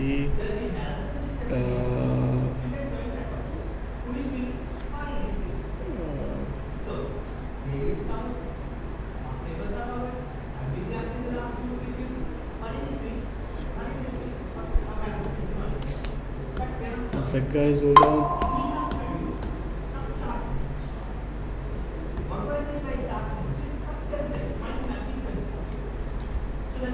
VE plus over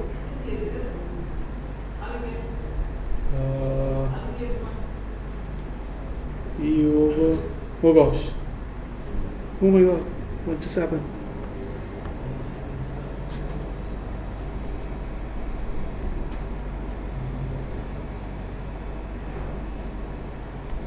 What just happened?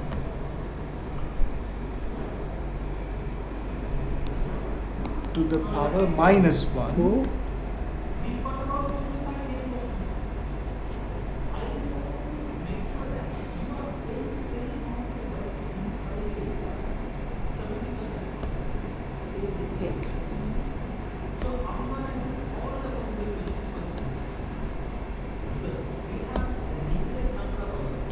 VE VD plus VE into KE plus, this is VD plus VE into KD 1 minus T, right? Okay, people, now here you're looking at VD over VD plus VE, right? Look at this look at this component, please. This component, you have to understand, I've written the same thing, like, you know, what do I mean by the same thing? This same thing, right? This same thing, where is that? Without 1 minus T. So this is my ungeared, what is this? Ungeared gearing, no? I'm sorry, this is my non-tax adjusted gearing. I'm sorry, my bad. So you don't have 1 minus T here, so this is my non-tax adjusted gearing. I know the non-tax adjusted gearing anyway, right? They tell me the gearing of this company is 30%. See, 30%. Right. This is, I got confused, guys. Hold on. So this is 30%. So gearing is 30%. Cost of debt. We found cost of debt before, no? Cost of debt was how much? Cost of debt, there you go, 7%. Cost of debt is 4.5 Risk-free rate 4.5. Yeah, that's what they said, no? Both companies can raise debt at 2.5 above the risk-free rate. So 2.5 plus 4.5, that's 7%. That is 7%. So you put 7% here. 0.3, 0.07, 1 minus T. T is 0.4. This is my debt. Right? This is my weighted average cost of debt. Weighted average cost of equity. So if debt is 0.3, then weight in equity should be 0.7. Right? This into cost of equity 0.0968. People, this is my WACC. Are we clear? This is my WACC. So you finally have to get what should be the answer here. WACC is 8.04 something, people. 8%. People, please let me know if you have any doubts so that I can clarify.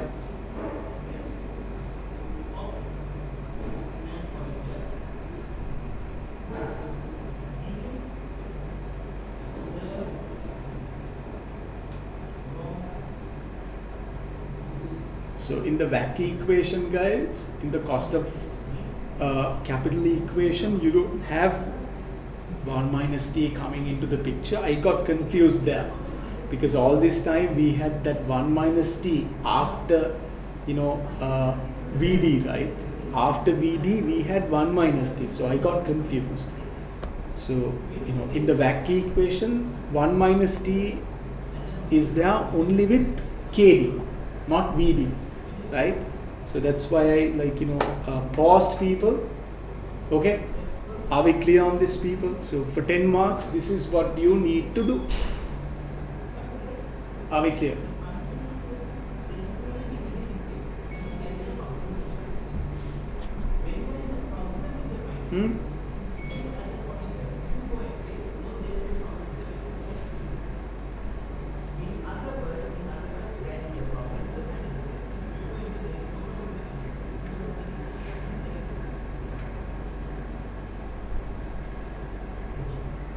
Vipuni, all good?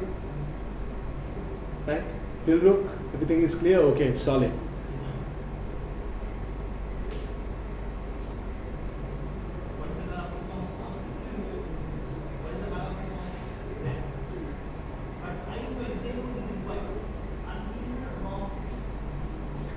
Okay?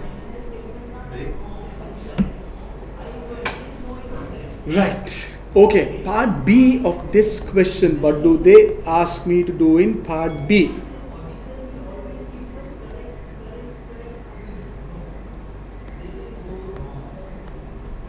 Where is part B? There is a part B as well, hold on. Wait, I think I have to open this on Excel. 1 second.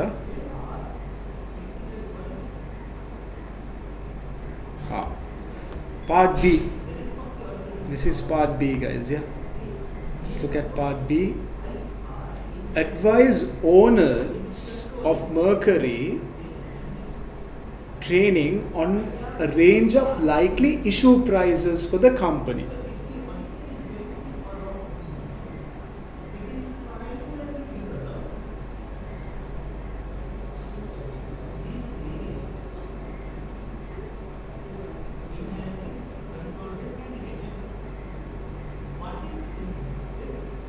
Right. Advise the owners of Mercury Training on a range of likely issue prices. Now, what are they telling you?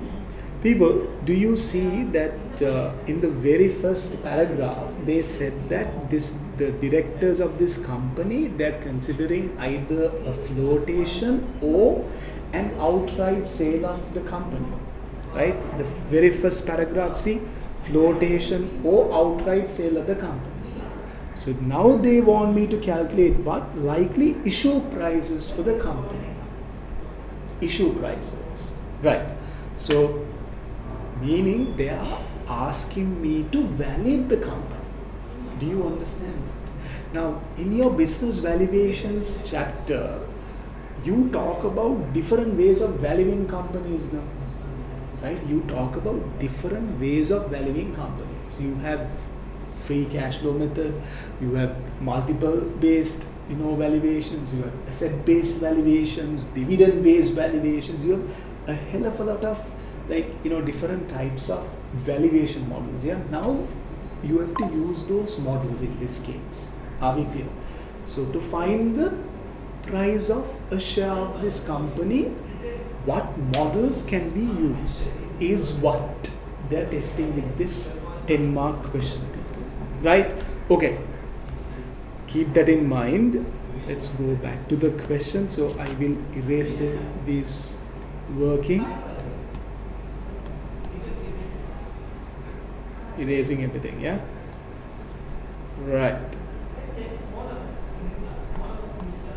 Okay, people, so I have found the cost of equity and I found the WACC as well. So I'll just show them here. Cost of equity was 9.68% something, and then WACC was 8%.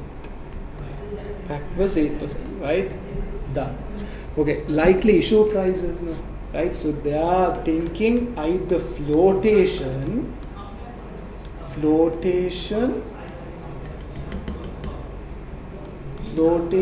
or outright sale, no?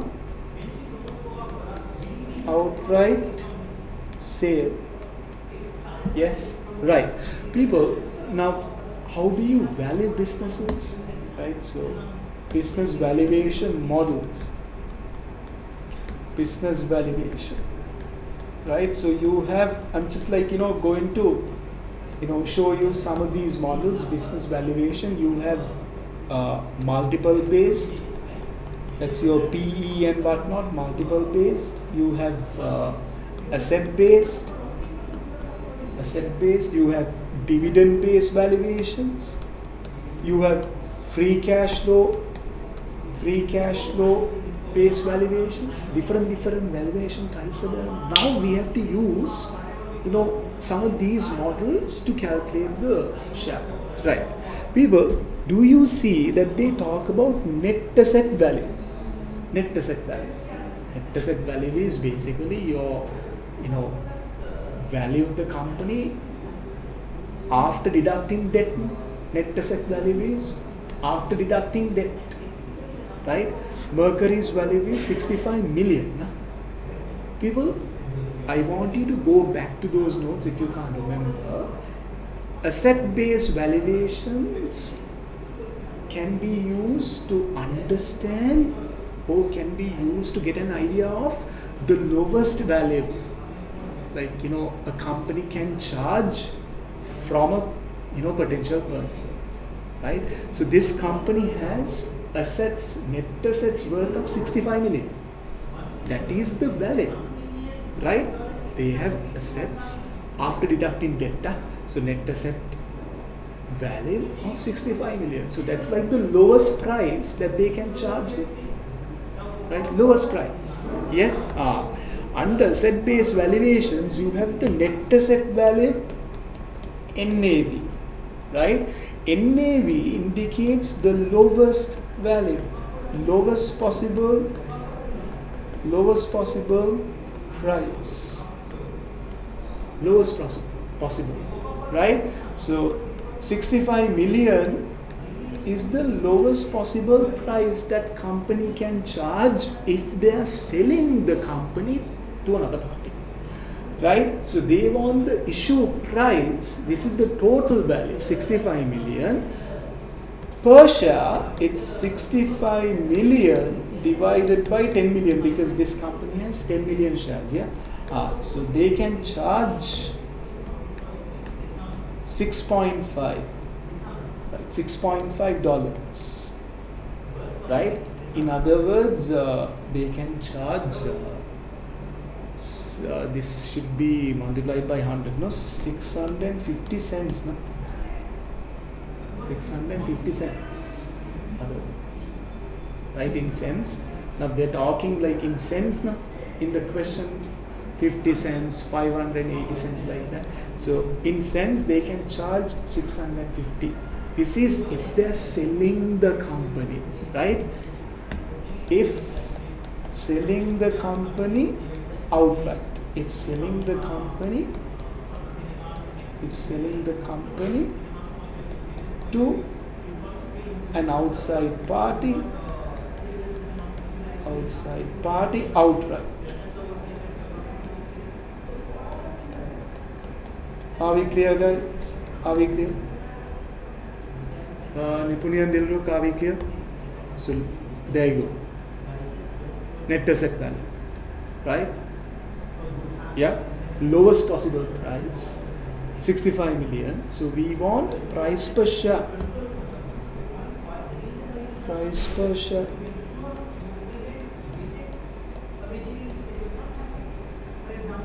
Yeah. Okay. If selling the company to an outside party outright. Okay. What else? People, they're talking about dividends. No, they're talking about dividends, right? I can surely use dividend models in this case, right? Now, they want you to calculate like range of prices, range of likelihood prices. So you have to calculate number of prices. One is not enough, right? Using dividend model, I can definitely use the dividend model. Which dividend model? The normal dividend discount model or the growth? They're talking about, growth in different places. So I can use dividend growth or Gordon's growth model. Gordon's growth. I know Gordon's growth model, the price is equal to D1 over RE minus G, right? D1 over RE minus G. I can write this in a different way, D0 into 1 plus G over RE minus G. You can write the same equation, this equation in this way as well. Yeah. So D1 is with growth. D0 is without growth. So you manually add the growth. That is 1 plus G. Are we clear? I can definitely use this model too. Do you understand that? Okay. So do you see that they're talking about the 5-year historic growth rate of Mercury? 12%. Right. So let me say, right?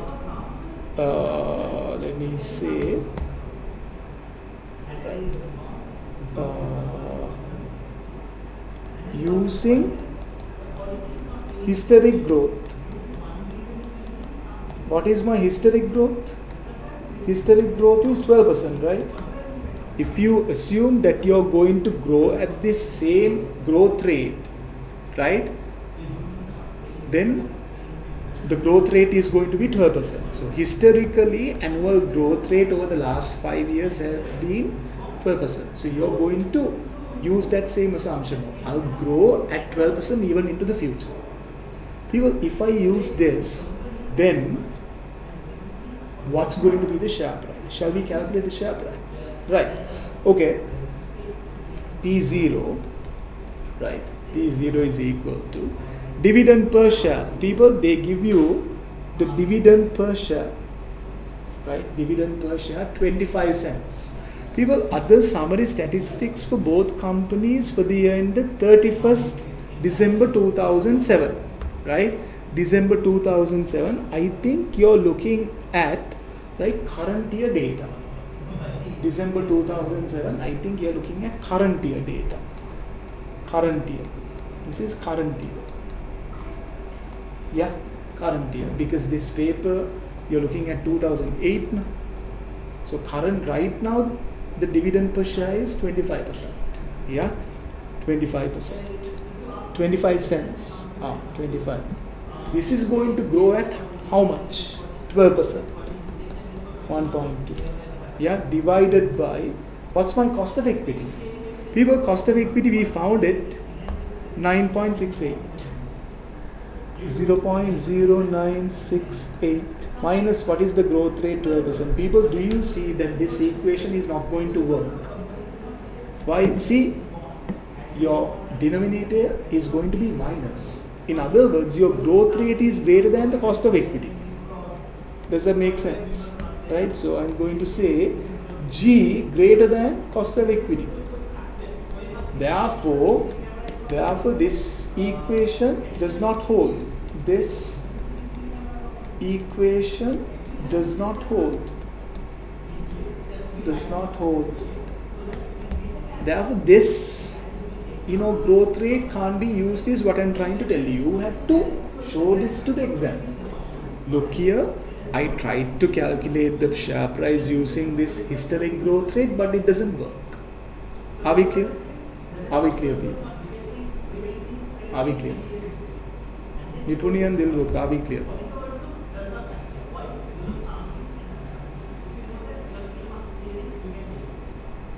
Right. Okay. Now they're talking about other growth rates. We'll use them. People, they tell you analysts forecast revenue growth in the training side 6%, growth in the financial services 4%. Right. Okay. Right. No big deal. We'll use that using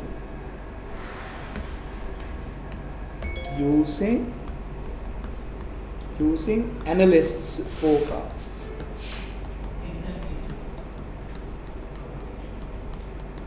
Right. Training growth rate is how much? Let's say T. Growth rate is 6%, financial sector 4%. Now this company is made up of two things now, right? So what is the wealth? What is the size of the training sector? 2/3. What is the size of the financial sector? 1/3. Yeah. So therefore, average growth 6%, 0.06 is coming from training.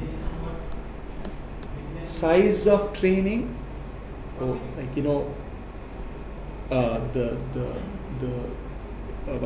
revenue that you're getting from training. So using that logic only, we find this 2/3, right? What is the growth of financial? 4%, and they said size of financial sector is 1/3. There you go. This is my average growth rate. Yeah? Average growth rate, right? So 0.06. How much is this, people? 2/3. That's 0.667 into 0.06. This is 0.04 plus. This is 1/3 into 0.04, that's 0.0133. So this is 0.04, growth rate is 0.0533. Right, there you go. Now I can use the equation to calculate the share price. DPS 25 cents, 25. So you can say 0.25, even here we can say 0.25, no? 25 cents, no? Yeah, 25, right? 25 cents. No,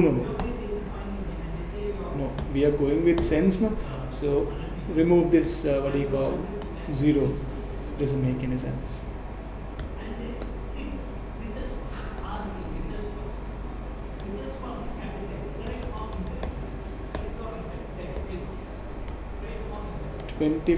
So what is the growth rate? 0.0533 divided by what? Cost of equity is 0.0968. Now this works, yeah. Now we can find the share price. You find the share price, people. Right? This works. Are we clear? We can use this 0.0968. Yeah, and then people, they're talking about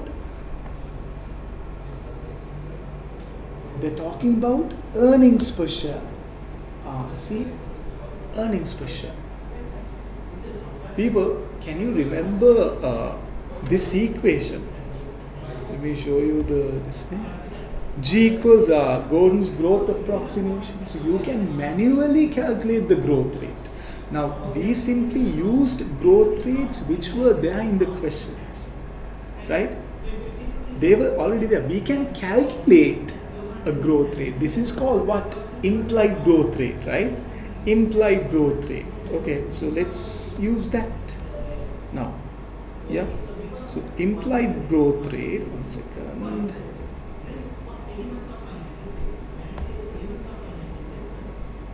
Using, right, another growth rate. Yeah, I hope the two of you are clear with this. Using implied growth rate. Using implied growth rate. So that is what? G is equal to B into RE, right? B into RE. I know RE and KE, they're the same thing, you know, if they, unless otherwise stated. RE, cost of equity, and return to equity, they're the same thing. What is B? B is my retention ratio. Retention ratio, right? B is my retention ratio. How much you retain, right? So they tell me earnings per share, EPS is 100. EPS is 100.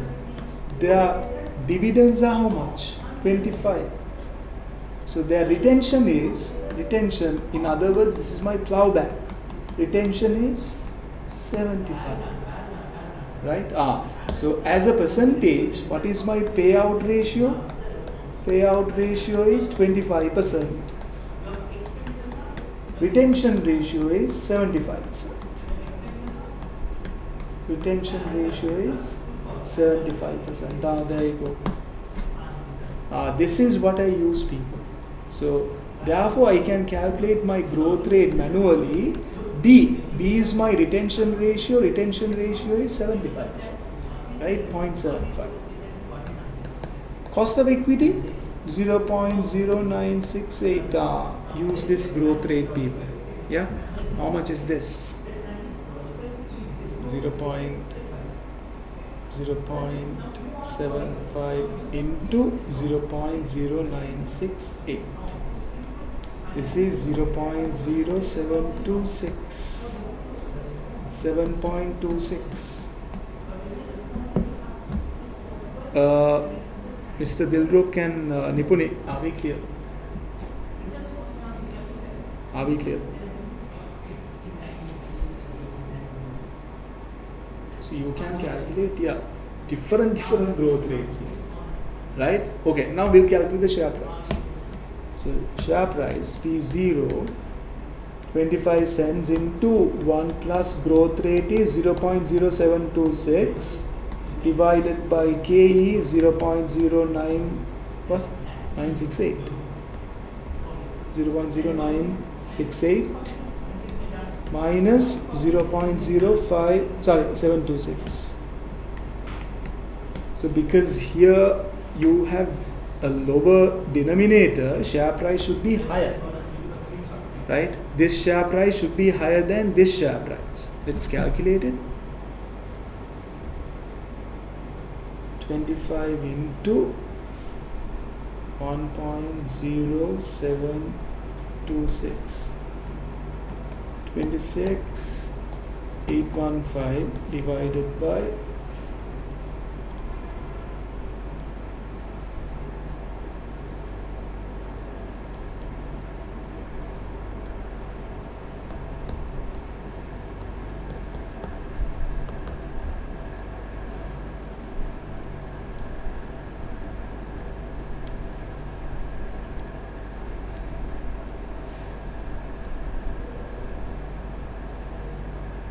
getting 110805. So guys, I think this is $11 if I'm not mistaken. $11. I think we need to use 0.25, people, because it's 25 cents now. 25 cents, yeah. We need to divide this by 100, no? Yes. Yeah. To get the dollar, this is in cents, you're getting in cents. So to get the dollar value, 1008.05 divided by 100, that's your dollar value, 11.08. There you go, 11.08. So what is the share price here? Get the share price, guys. Yeah, get the share price.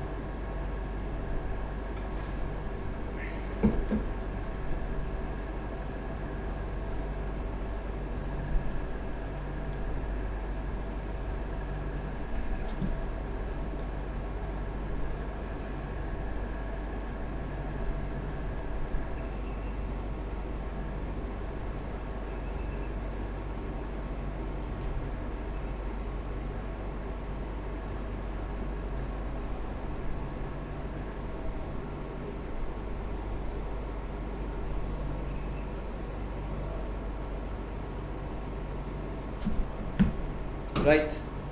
Are we clear? So, what's the share price here, guys? Can you give me the value for this one, the red color, marking? What is the share price there?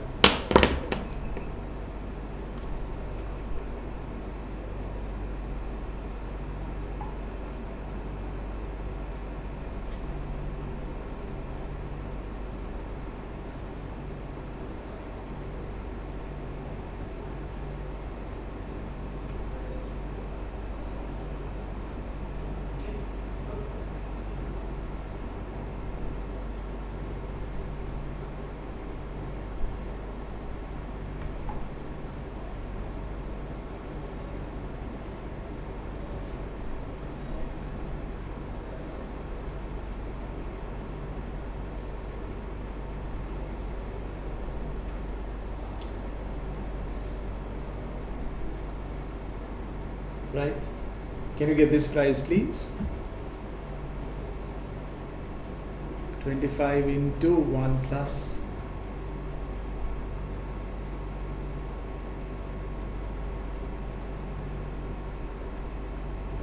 25 into 1 plus 0.0533 divided by 0.0968 minus 0.0533. What's that value, guys? Yeah.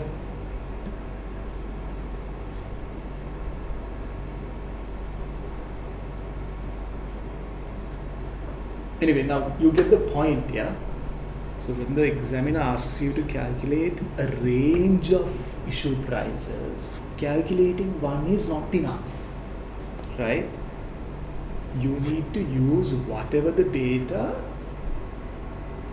to calculate a number of different prices. Even if you can't calculate, now for example, in this, using your historic growth rate, you couldn't calculate the share price because the equation doesn't hold. The math is not holding in that scenario, yes? So say that, right? Don't be like, okay, you can't calculate it, so it's minus, no need to show it. No, show it. So we can't use the historic growth rate, right? We can't assume the company is going to grow at that rate. Are we clear? Okay. So there you go. You have, I think, 3 different prices, no? So we have 650 here, and then something here, and then here 11.0. So you have 3 different prices that you can calculate. Yes. Yeah. Okay. Now advise, no? Advise. So you have to. You have to go one step further. This is the evaluation part. Analysis and evaluation, this is that. Now you need to advise, right? So obviously you're going to say, look here, this 650 cents that we calculated, keep that as a benchmark. Okay, this is the lowest price, $6.5 in other words. Like, this is the lowest price. We are never going to charge that price. No. Yeah, no. What we charge is the market price. So we have calculated 2 prices, right? 11.08 and this one. I don't know what this price is, but this is definitely less than 11.08. I know that, right? Definitely less than 11.08. So I think I'm going to use the higher price. I'm going to use the higher price because this makes more sense. right? Here I'm like taking the average of the two growth rates, and that's just crazy, right? Here I'm using a proper theory, a proper model, Gordon's growth approximation, right, to get the share price. So I think I'll start with this, right? So when I negotiate, right? Okay, firstly, now they're considering two things, guys. They are considering flotation or outright sale of the company. If they're going to float in the market, meaning if they're going to issue shares, I think the share price should be 11.08, right? If floated, then what's the price? Then 11.08 is more appropriate. Yes, if they're going to float, that is appropriate. Are we clear? This is more appropriate. If they are now, obviously, you're not going to charge anything that is below 11.08. No, right? You're never going to charge that 650 cents. No. If floated, there you go. Now, if you are selling, if the company is sold, then what? If the company is sold, then what? Then what, people? You have to charge something higher, no man. You have to charge something higher, right? So here you are using the dividend model, right? If you are selling the company, then you need to think about from the purchaser's perspective, right? So if a company is buying my company, that company is surely getting a benefit, right? You have to think that way. If there is a company interested in my company, that's because they are getting some benefit, right? That benefit could be what? Could be, I don't know, higher sales, higher, they're getting new customers, new technology. I have like a lot of expert people in my company. So it could be, I don't know, a cost reduction. People, what I'm trying to say is the purchaser will get what? Synergies. Will be able to enjoy synergies. Are we clear? The purchaser will be able to enjoy synergies. Do you get it? So now we have to think, okay, if they're getting synergies, then I also have to get a part of it when I sell my company, right? People, in mergers and acquisitions, right, we talk about these things, yeah, when we validate the company, post acquisition, can you remember? Yeah. Anyway, we'll touch upon those things later. We'll do those valuations later in our next few revision classes. So if the company is sold, you can say acquirer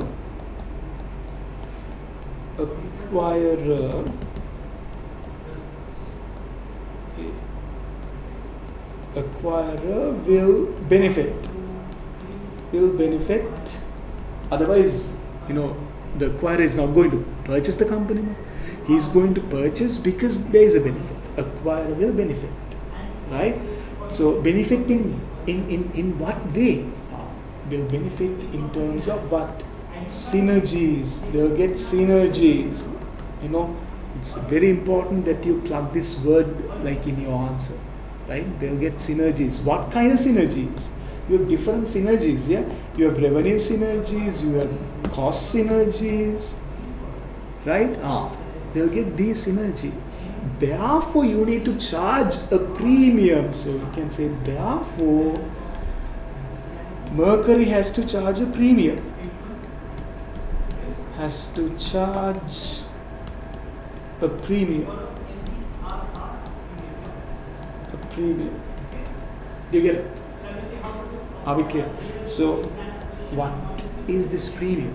Guys, your premium usually varies around 15 to 30%. No? Yeah, I think it's 15 to 30%. Let me check. Usually this varies around 30 to 50%, right? So therefore premium, I'll say premium is usually Usually 32 for 50%. 32.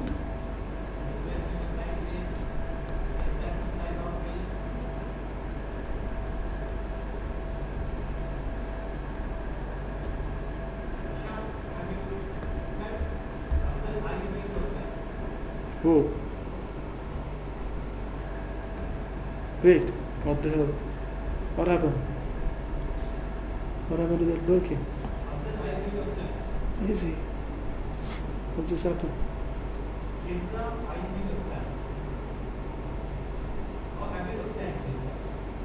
Did I just erase? Oh my god. Anyway, so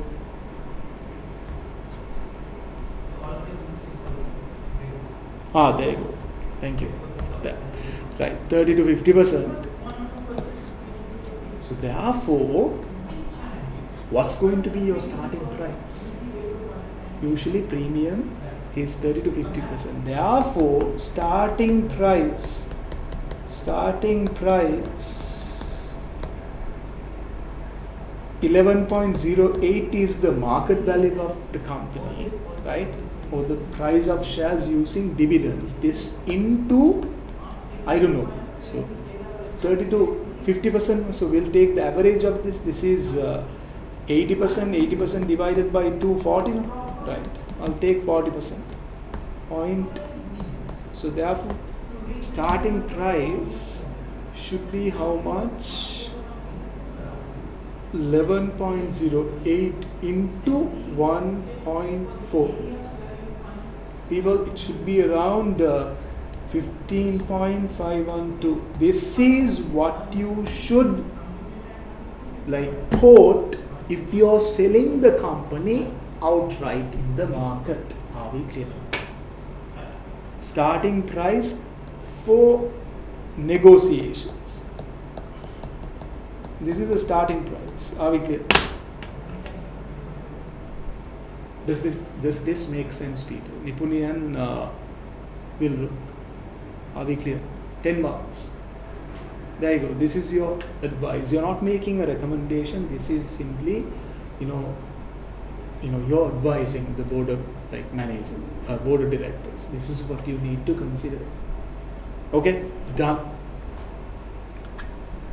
Last part of the question,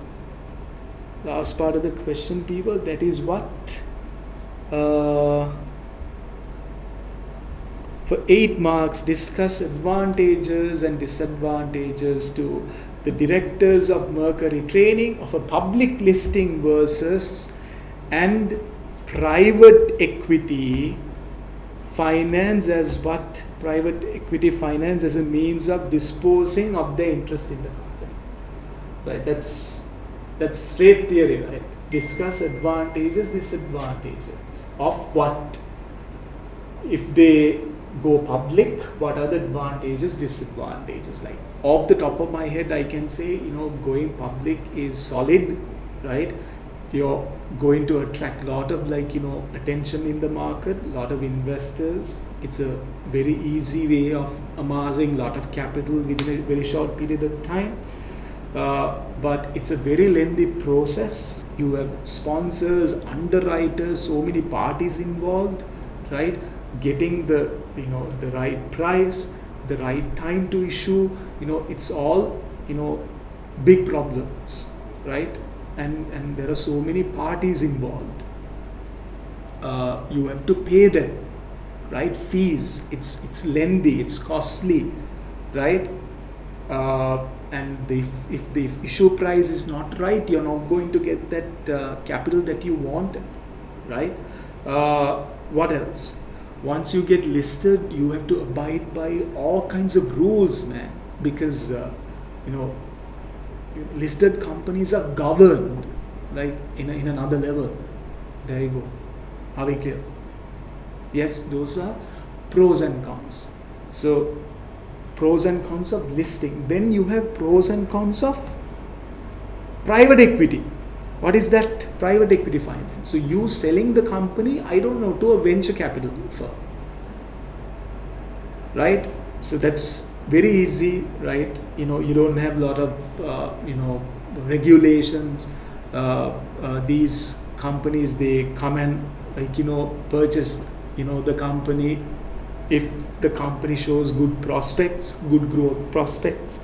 Yeah, but then people, when you sell the company to a private equity firm, they are going to they are going to want lot of they are going to, how do I put it, the ownership stake that you have to give up is going to be very high. Now when you go public, right, you can keep shares for yourself as the founder, right? Look at Google, right? So Google, it's a public company in the United States, but you have found shares. No one can buy those shares, right? No one can do anything to those shares actually, right? Same thing with any other listed company, people. You have found the shares, right? They're frozen. You can't do anything to them. If you want to, let's say, drive out the founders, well, you can't, right? The legislation prevents that. But if you are selling the company to a venture capital firm, no, they'll say, okay, we need 90% of your company, like that. Do you get it? This is straight theory, people. Discuss advantages, disadvantages. So your tone, right? You can't simply write some points. No, you have to come up with a good answer, right? Argue back and forth. Look here, going public is great, way to get attention, a lot of capital within a short period of time, but at what cost?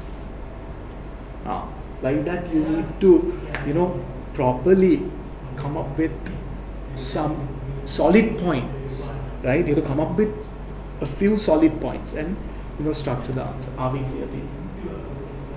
Are we clear? Nipuni and Dilruk, are we clear? So guys, now the reason why I did this question was to refresh your memory on on these cost of capital, WACC and all that. But you have to understand there are so many things that we did not look at, right? So many things, right? So we looked at just a few aspects related to WACC. But I hope that you understood this question. I hope that you learned something that you didn't know in this class, right? In this during these 3 hours. Are we clear? I say we look at some more questions in our next revision class. So it will be on Saturday from 12 to 3. So today I took 45 minutes to walk you through those basics, the things that you need to do, how you need to prepare. It's all past paper questions. You have to if you want to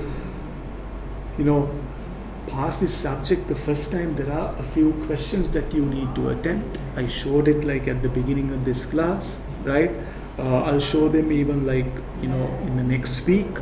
So from all papers, when you practice, you touch upon these small things that may not be there in your recent papers. So this is a great way to refresh your memory if you can't remember anything, right? Always look at all past papers, old ones. Yeah, are we clear? I was actually planning to look at another question on APV, right? We'll do that next week. Are we clear, people? Dilruk and Nipuni, thank you for joining this class. Is everything okay with you too? Did you understand whatever that we discussed in this, during these 3 hours?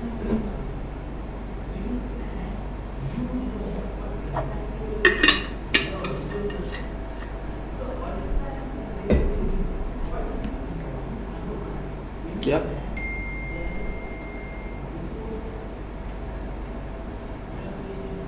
Right, super. Thank you, Dilruk. Okay, so join the class even next week. I'll look at these basic things. Now, I don't want to straight away start with 50 markers. I'll do that later. Right? These key areas, I think I need to look at them with some small questions. Then you can work on your own. you get it? You can work on your own. Right, so please, if you're sitting for exams in December, you know that this is one time, yeah, as in like one class a week. Clearly not enough. You need to do things on your own, practice, right? If you can't remember, go back, download those old papers that they are even in the ACCA platform, the website. Download them, practice them to refresh your memory. Okay. Right. Okay, guys. Thank you so much for joining the class. I'll see you guys on next Saturday then, 12 to 3. Okay. Thank you. Right. No problem. No problem.